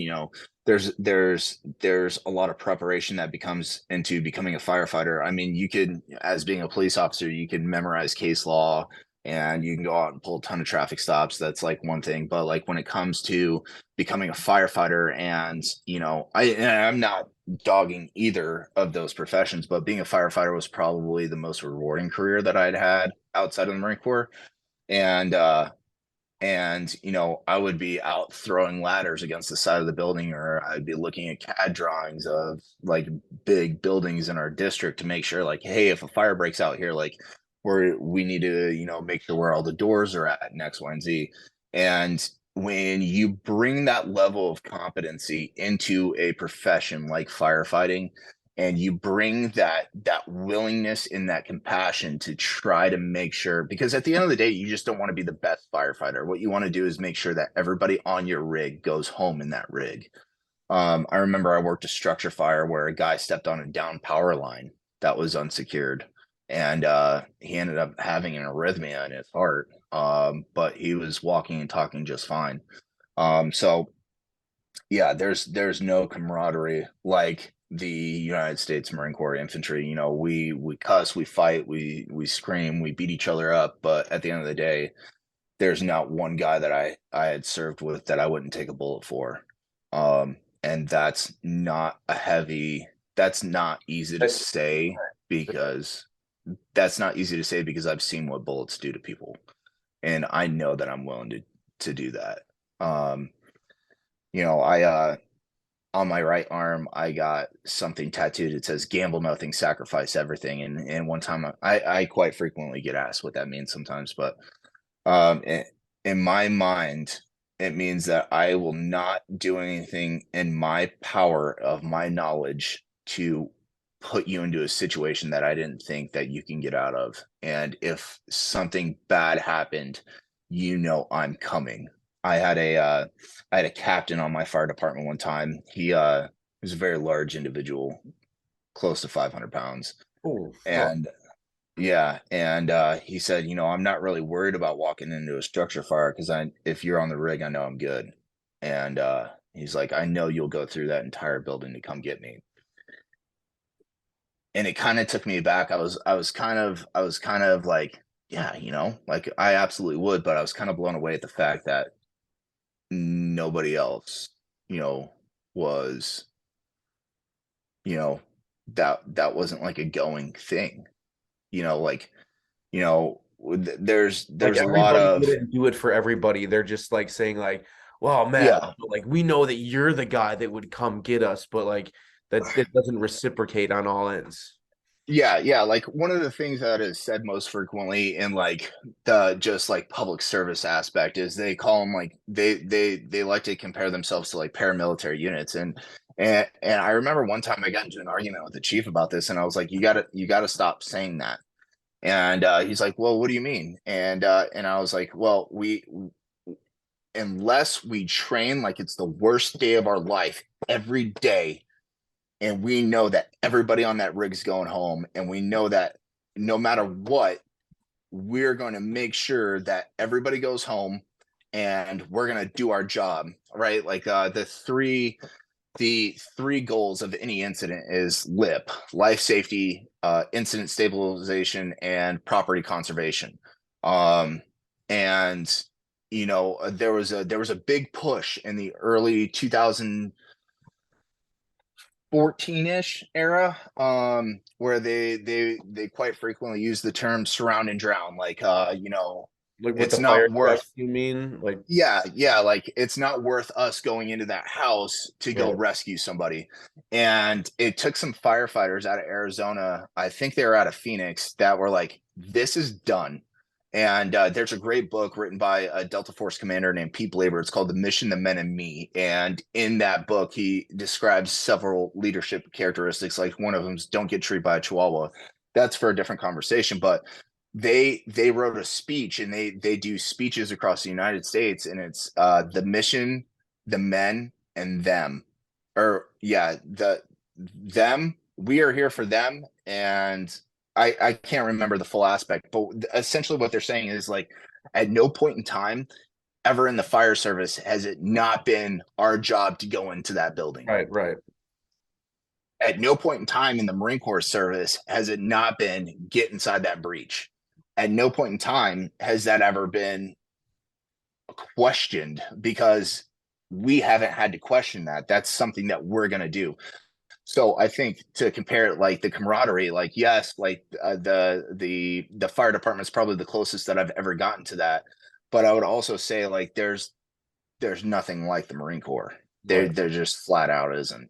And I And that's kick like a, myself every day for getting out. yeah, dude, I'm the same way. I mean, I spent 5 years and like I look back at it now and it's like, fuck, I'd be, going on almost 15 years now, 14 years. And it's like, I'd be on my way to be fucking done and have a fucking pension and be retired, still be a part of like, I'm struggling still to this day to be able to find my purpose, like doing shit like this and talking with guys like you and like other veterans. Um, I don't know, it makes me feel like I'm doing something to do, like we're doing this like back and forth, sharing stories, being able to like open up to each other about intimate fucking moments. And it gives me a little spark of that, like, this is what I'm fucking missing. This is like the things that being with somebody who I understand and understands me, like I wish that I could reciprocate that or like replicate that, with my job and everything that I do.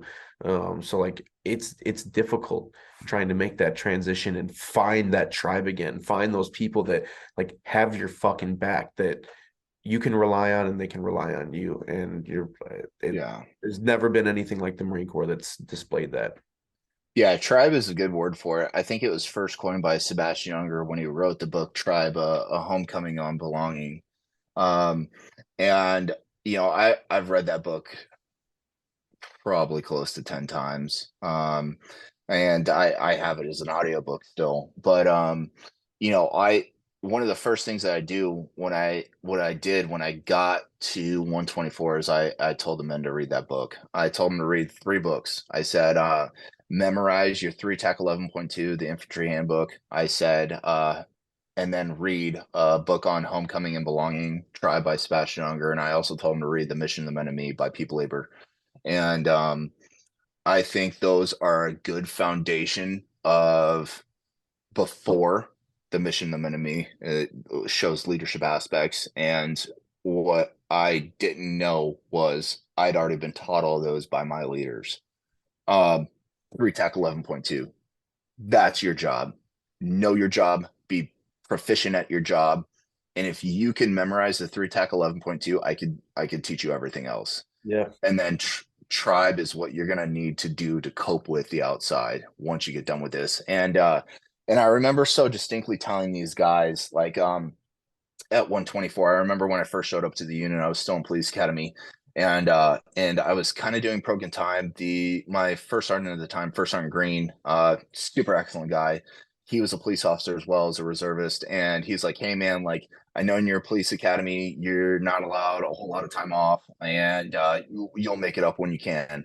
And he allowed me to do like 2 weeks of extra time, unpaid, to make up for the drill dates that I'd missed. But I came in and I told the guys, I said, "Hey, I'm going to ask you like 10 questions. If you could know those questions, I will be a lot happier than you if you don't. A, but B, I'm going to try to show you how not proficient you are at this job that could very possibly kill the guy to your left and to your right. And that immediately snapped them in.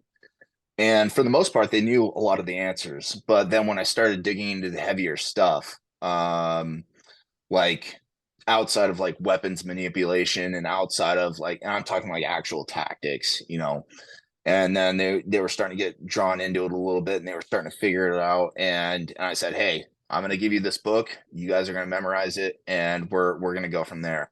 And I finished police academy out. I came back out, and we were selected. We were the only reserve unit selected to go onto a combat deployment as a company. We weren't deploying as a battalion. We deployed as a company, and you know, with knowing those three books, we were able to raise some really hard guys that were able to go into some seriously um, dangerous areas. I mean, we were co-located with the entire Kandak of the Afghan National Army. So when we talk about like the Afghan National Army itself before the fall of Kabul, there was enough sleepers in there to do some serious damage to everybody surrounding them.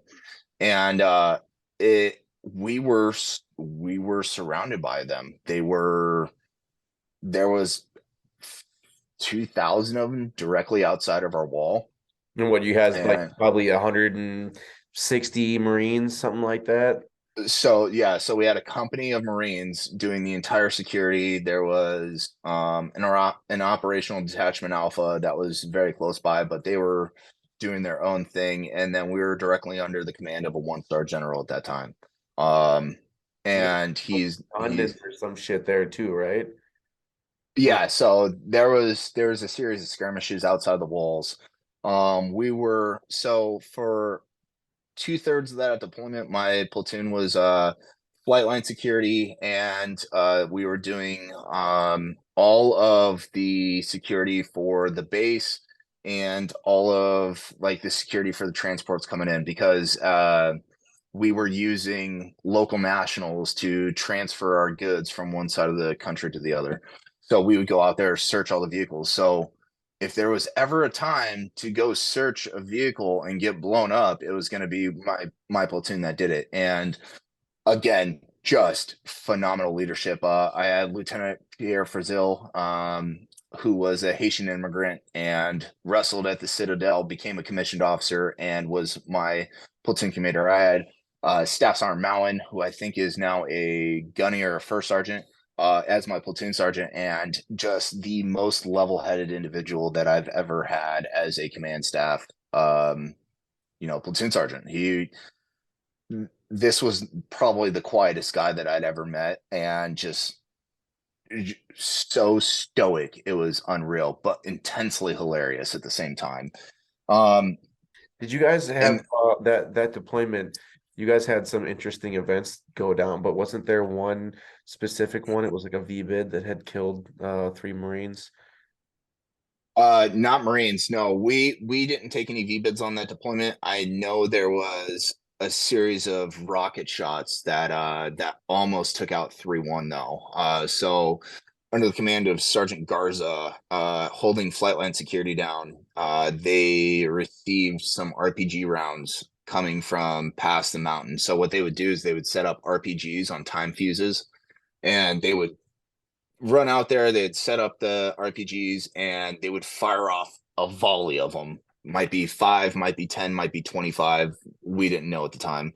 And 3-1 was out there and took some rounds incoming. And there was some other happenings at the Kandak with Afghan National Army, green on green. And we didn't take any casualties that deployment, which was not to say that they didn't try. They had a lot of them going on. I personally led the effort that brought in a couple of wounded Green Berets and one of their killed in action that they had. I think it was an 82nd Airborne Attachment that we brought in for higher echelon care. We coordinated the Casevac from the LZ on Shorab proper to the FST, the field surgical team, Yeah. and yeah, we had some phenomenal leadership for that deployment as well. How long were you guys on that deployment for? I think that was 7 or 8 months, seven Oh, or 8 months, something like that. So my first tour was 6 months, 22 days. My second tour was just shy of 10 months. September, we got back in May. So what was that? Five, yeah. So 8 months, 9 months. And then my last tour was about 7, 8 months as well. So damn, that's quite the that's quite the fucking career for, a junior enlisted guy. I mean, 11 years. You got out as a sergeant, yeah? yeah, I got out as a sergeant on my last tour, and I accomplished everything that I wanted in the Marine Corps. That was probably the best part of it. I was just gonna say, you got your three things that you wanted to do: be a fucking infantryman, be a sergeant, and be a infantry squad leader. So that's a fucking knock them all down, solid trio. And I remember the day that I made that decision. It was the day that I watched Sergeant Marlowe lead us into a pre-deployment training mission, and I knew he was.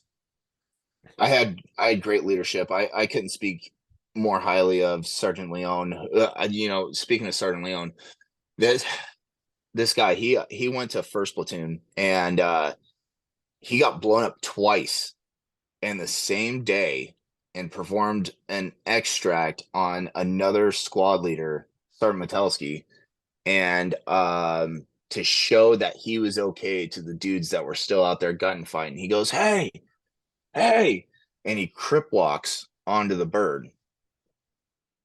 This dude took 2 IED strikes Yeah. and exfilled himself and another sergeant and did that. And Sergeant Hodge, he's now Captain Hodge.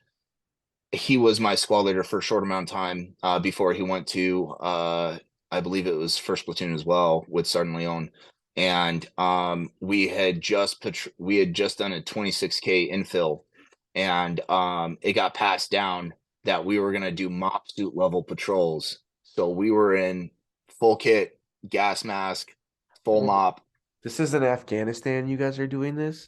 No, this is on Oh, Pendleton, what the? but I'm like, what the fuck, dude? it it's full mop, and we do a movement to contact versus weapons company as the op 4, and it's all of 90 degrees in Pendleton in the middle of June. Fuck. And we did an 8-hour patrol, and I remember I was starting to get a little lazy on that patrol, and and I was trying to get closer to the base by making, like, instead of dog legging around and doing proper infantry techniques. Sergeant Hodge kind of looked at me, excuse me, Captain Hodge, and he looked at me and he goes, "Hey, be the leader that you need to be." And I was like, "All right, I'm going to start doing the right thing." And we got into a tick with weapons company, and went out, won the gunfight. It's op 4, it's not really real, but we acted like it was because it was supposed to be. And got back, and we were the only ones that patrolled mop suits that entire time. We got back, it was still 85 degrees out. We did a 6-8 hour patrol, mop gear through the hills of Horno, and and that was it. But the day that I knew that that was what I wanted to do was we were in 29 Palms, and we were doing our Mojave Viper, I Yeah. think it was, or Cax. I can't remember which one it was. And Marlowe kicked this beautiful brief, executed, and just crushed everything around us. And we were able to go out there and do the job, and we got back. And he's like, how do you think that went, you guys?" And he's looking at the team leaders, and we're like, "Crushed the objective, came through." And he's like, "All right, here you go. Here's where you guys messed up." And I looked at him, and I was like, "What the hell?" And he's like, "Hey, if there was to be any glory to be had, it's by the guys and if there's any failure to be had, it's by us, primarily me. And I was like, that's it. Yeah. That's That's it right there. like taking That's leadership. accountability, you know, like taking accountability. I think that's like one of the biggest things of leadership. No matter what happens, like you have to realize like you're gonna fall to your lowest level of training, your lowest trained Marine, your most boot dude in your squad. Like if he's gonna fail, then you've failed him. You know, it's not on him, it's on That's exactly right. you, the fucking guy. So I mean, it sounds like you've had, you know, like an unbelievable array of, you know, pipe hitters and leaders that have been able to get you to this point in your life where, you know, all these lessons that you've learned through trial and error and the fucking trial of combat have brought you to like you are able to effectively make decisions, you're able to effectively lead from the front. And you know, like do you implement that mentality into like everything that you do in your civilian life? You know, do you think you've taken those things and be able to like, and I'm sure that there's struggle with that, but like implementing that mindset into everything that you do? I think the biggest thing with implementing that mindset into the civilian populace is they just simply cannot comprehend. You could not. So here's again one of my biggest problems with civilian public service is whether you're putting on your vest as a cop, or you're putting on your bunker gear as a firefighter, or you're loading the bus as a medic. Well, actually, loading the bus as a medic is probably the only thing that you're like really ready for. But it's hard to imagine carrying your friend off the X until you have to do it, Yeah. and it's hard to instill the mentality of trying to perfect everything that you do until you see it.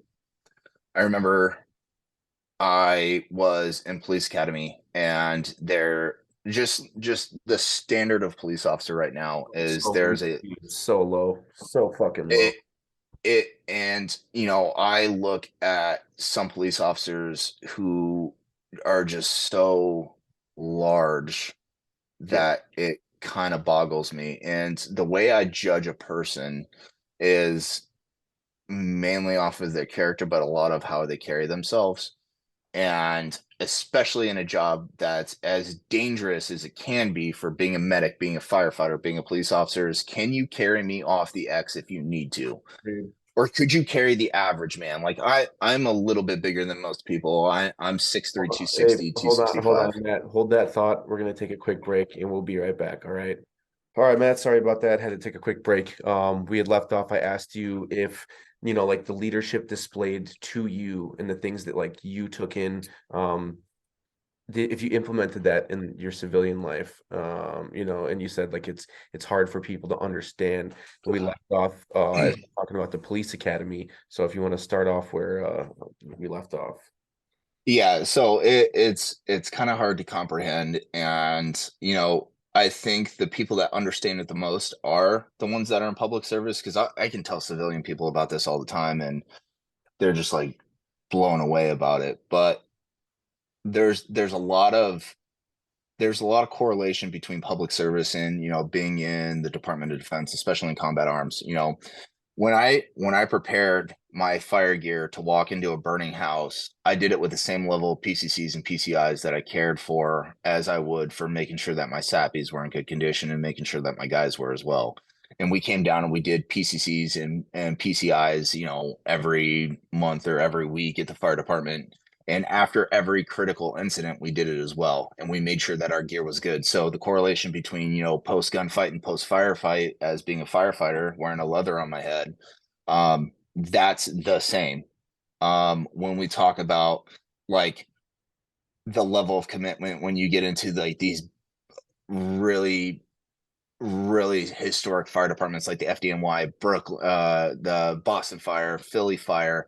When we talk about Seattle SeaTac Fire, I mean, there's a guy with SeaTac Fire that goes around the country to teach people how to firefight effectively, and he has his own way of doing it. It's the nozzle forward class, and I took that 3 times, and there's a brotherhood there that's akin to the Marine Corps, but the reason that I wouldn't describe it as great as the Marine Corps is because you have people that still think that they can kind of skirt by with doing bare minimum, as when we would vet those people out rather frequently in the Marine Corps. Yeah.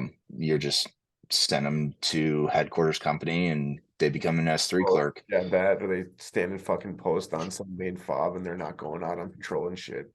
Yeah, and that's not to say that I haven't seen great people do great things as leaders in the fire department. I had a great fire leadership. I mean, my lieutenant at the fire department, Don Benton, he just retired twice over as a police officer, but he was a police officer and a firefighter at the same time. But he was also an Army recon scout for, I don't know, 20 years. He retired out of that as well, and he was one of the greatest leaders I've ever had in my life. And you know, there's no coincidence with that, but you know, he was also still in the Army. And you know, somebody who I've had outside of the Marine Corps who has no DoD service is Chief Chad Tackett. And he is a phenomenal man. He's still the chief of my last fire department, and just groundbreaking with the level of knowledge that he has about the fire service just in general. I mean, he teaches at statewide conferences. He's on a state certified fire board. I mean, then, you know, you have Carl Panicki, chief of another department, who is the president of the chapter of Fools, the Fraternal Order of Leatherhead Society. That's our firefighter fraternity, who would give his shirt off of his back. And the reason that I said it's a hard comparison between firefighting and the military service is I just don't think people take it as seriously as Marines do. And I think that's a rather jaded statement that I have, but it's the one that I'm going to stick to my guns Yeah, with. dude, it's Because, your personal fucking view, man. It's nobody, like this is how you yeah, how you perceive it, and you've lived that journey. Like you've done both sides. So you have, I'm yeah, sure there'll be somebody that hears it and they'll get all fucking salty and think like, oh man, fuck this guy, doesn't know what he's talking about. But more likely than not, that dude that's gonna talk shit and say that like wasn't in both sets of fucking boots and doesn't yeah. understand. Yeah, I served as a firefighter between 2014 and 2019. 2019 is when I left. And, you know, it I don't regret any instance of any of that. And I saw great things happen, and I saw really terrible things happen. There was a guy. He was known as the Uber shooter, and Dude, that was in he, Michigan, right? That was in Michigan. yeah, I remember that. yeah. I worked those scenes, and I remember being there for my buddy Jake Toth. He put the uh the girl back together. Abigail is her name, and he put her skull back together in the parking lot of a Cracker Barrel. Um and you know, yeah, you Dude, know, it's you've had, there's dude, on that note, and I don't mean to like cut you off when you're talking to like you've seen some fucking traumatic shit. You've been through some wild experiences, both in the fucking Marine Corps as an infantryman and coming out as working multiple avenues of public service. Uh, what How the fuck do you cope and deal with stress? Like how were you dealing it with then, and then how do you deal with it now? Like did you have parts of you that like fucking heavy drinking binges, like doing shit that maybe you shouldn't have been doing, and then like have you found a way? Obviously, it seems like you found a way to be able to bounce back off of that. Like what was that fucking progress like, or that journey like?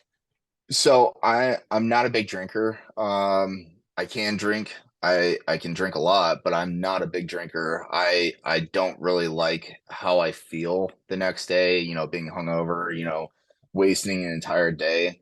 I think the biggest way to surmise it is I know that there's inherent wolves in the world, and there are people that are able to do very evil things.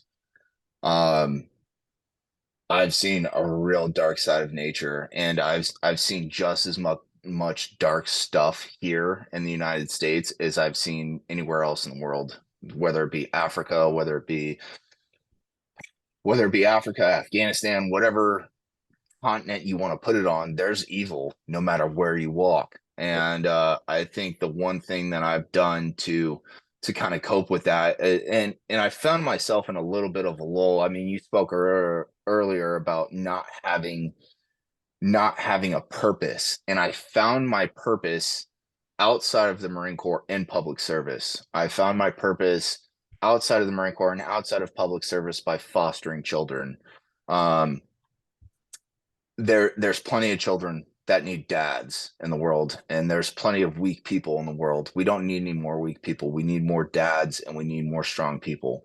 And the only way that we're going to get better as a society is when we start giving a shit about each other.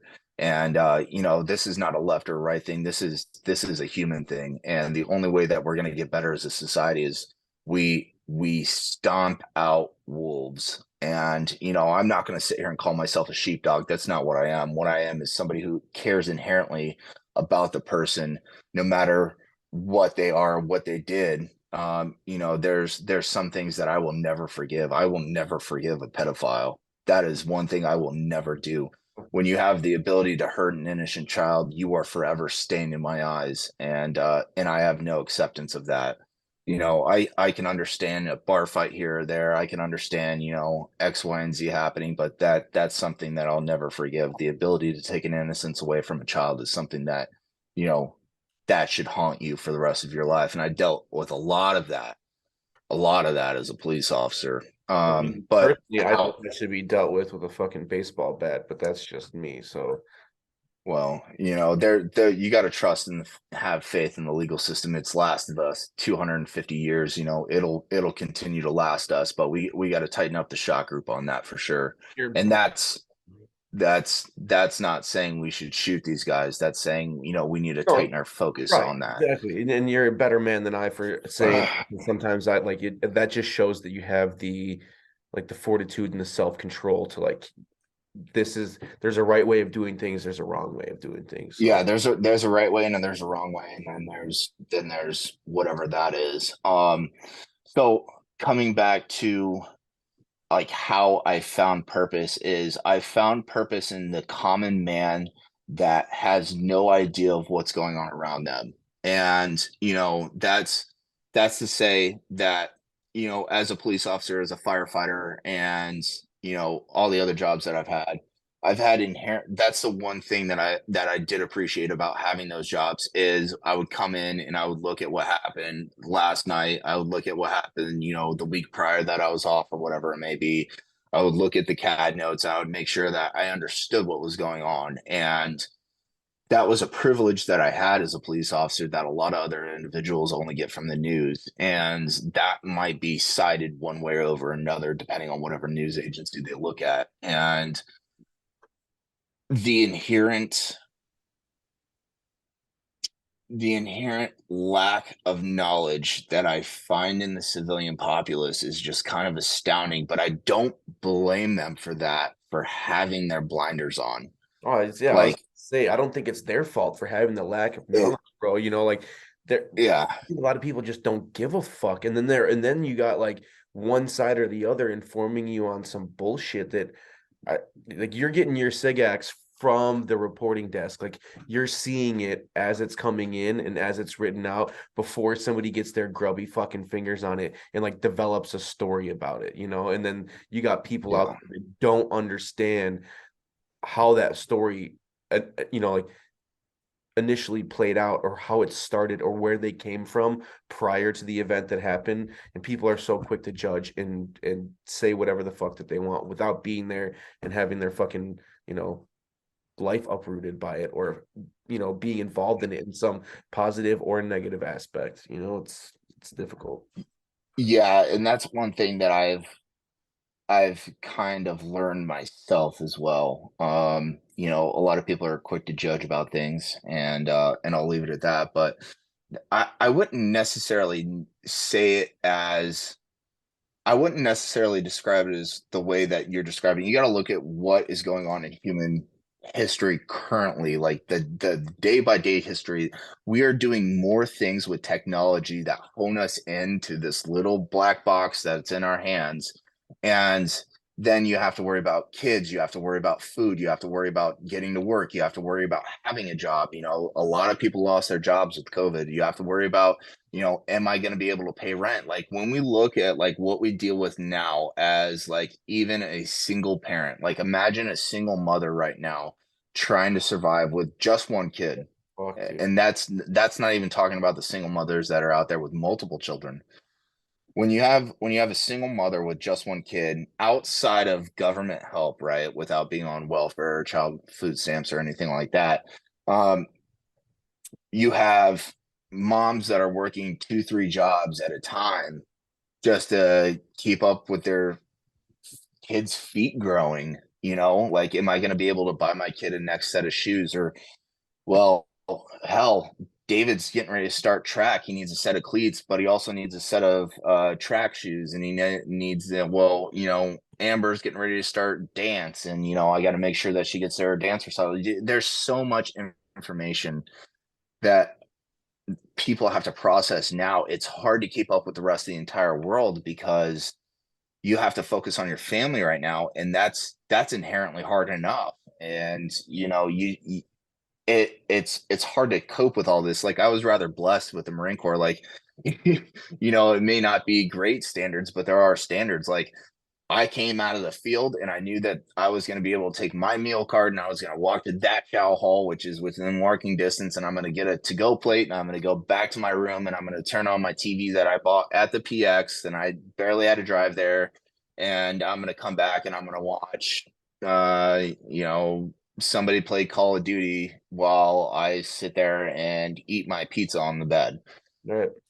A single mother doesn't have that opportunity. A single mother doesn't have the ability to do what I'm saying. And you know, there are risks involved. Yeah, like I was going to go out there and possibly risk my life in other countries, but I knew that when I signed my name.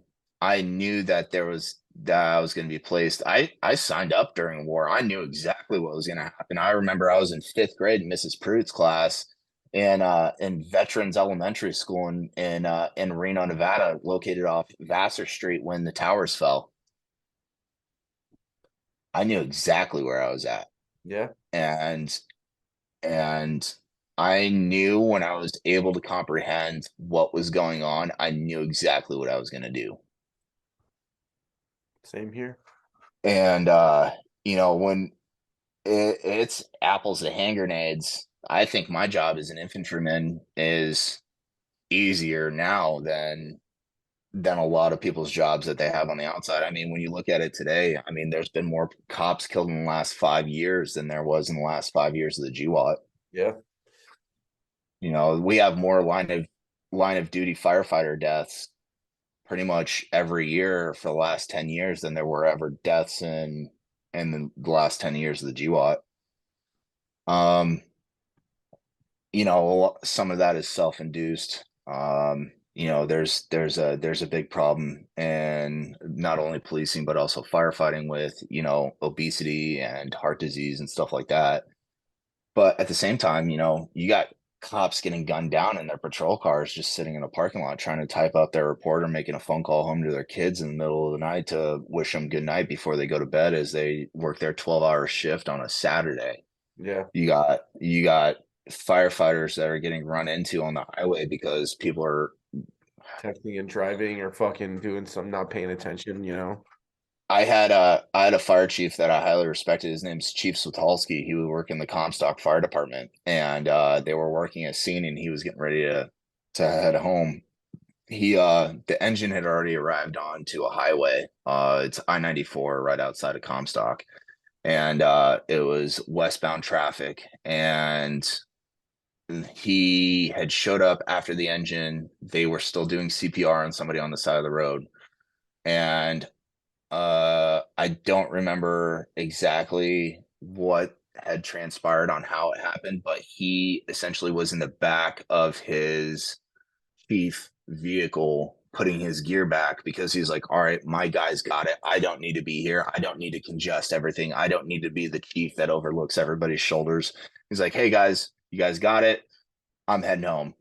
And he was standing in the back of his patrol car and he was hit and killed. in the emergency lane by somebody who just didn't want to wait for traffic. Ridiculous. Absolutely. So, it's Family man too, like had like has wife and kids, like was about to go home to his family or what, just even if he didn't, wife, still kids, it's still and, yeah, it's still fucking tragic, like you know, and, it's there's, there's the knowledge that something bad is going to happen to you every day and the acceptance of that. That's the Marine Corps. There is the knowledge that something bad could happen, but you're going to do your best to mitigate it. That's firefighting. And then there's knowing that people are calling you on your absolute worst day. And no matter what, it could get worse once you get there. yeah. And that's being a police officer.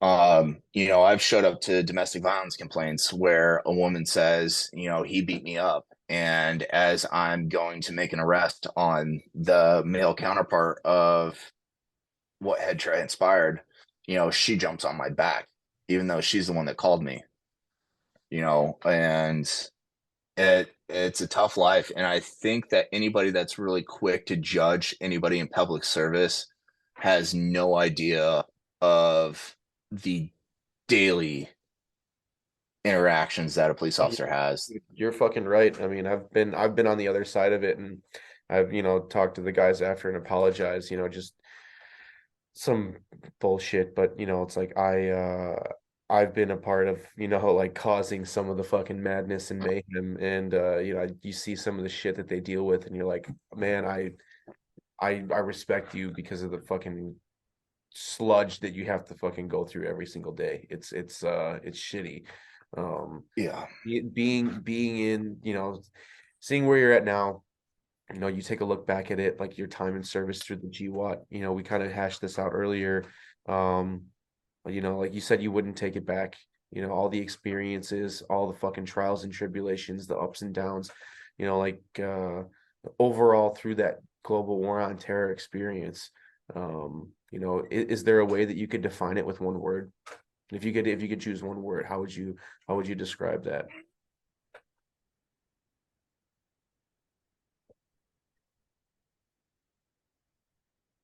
That's a tough question. I've never faced that question before. One word, to boil it down into one word with just the GWAT. Um,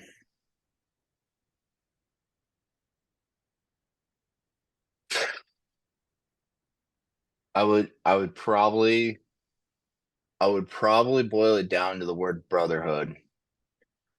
Because just absolute rock solid brotherhood. I would say brotherhood, and I would say rock solid brotherhood. Because it showed me the true testament of what men can be. Um, there's a lot of sayings in the Marine Corps, but one of my favorite sayings is the Marine Corps doesn't see race. You're the woodland green or your desert tan. I don't care what race, what religion, what I don't. You never heard that one? No, I have. I'm just Oh laughing. yeah, It's like most people wouldn't understand that. You know what I'm saying? Like, yeah. You're either woodland green or desert tan. I've served under Black Marines. I've served under Mexican Marines. I've served under Native American Marines. I've served under Asian Marines.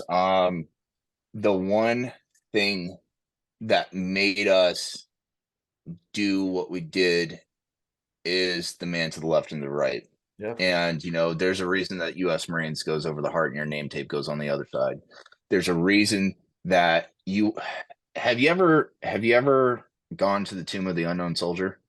Dude, I am such a shithead. I've never been to any of our national monuments, man. I've never been on the I East Coast. I just went, and it's one of the most beautiful experiences I've ever had.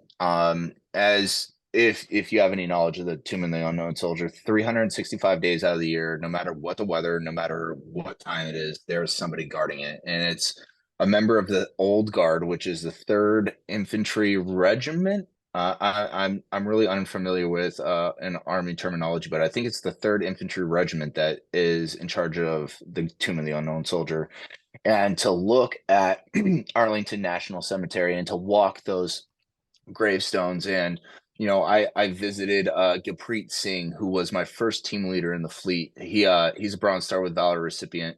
In the middle of a tick in Sangin, there was a lull going on. I forget what the reason was, why. So he gets up out of the wadi and he starts giving ADRACs, alert, direction, description, range, assign, and control. He starts giving commands on where for the sectors to fire. And as he raises his rifle, he catches a AK round of some sort of 7.62 off his RCO, and it hits him in the tee box. Why did he do it? Because he knew that the only way to win was overwhelming fire superiority. Why did he go over the ridge? And then I look and I saw the picture of another 1-5 Marine. It was a young lieutenant, and he was going over the trench. And super famous photo, and I forget his name. He's Medal of Honor recipient, posthumously. Was it Korea? I think so. And there's a picture of him on a ladder getting ready to go over the trench. That's And I feel terrible for not knowing his name, but then I look, and it hasn't really changed. And one of the previous questions is, do you think the standard's still being held? Yes. Good. Yes, I do. Good. And that's an important thing. I think if anything shows to like the young men, and even I never personally served with any females, but you have to, like, now it's like, it's gonna be some like Starship Trooper shit one day, bro. Where we're gonna have like females in full-fledged in the infantry. So like moving Yeah. forward, there's some badass women that serve in combat. Don't get me wrong. I shouldn't I'm not trying to there's whatever. To the men and women that are gonna, see this one day, I mean, young leaders or whatever, and just to know that like there's a legacy to uphold. There's people who've gone before and sacrificed.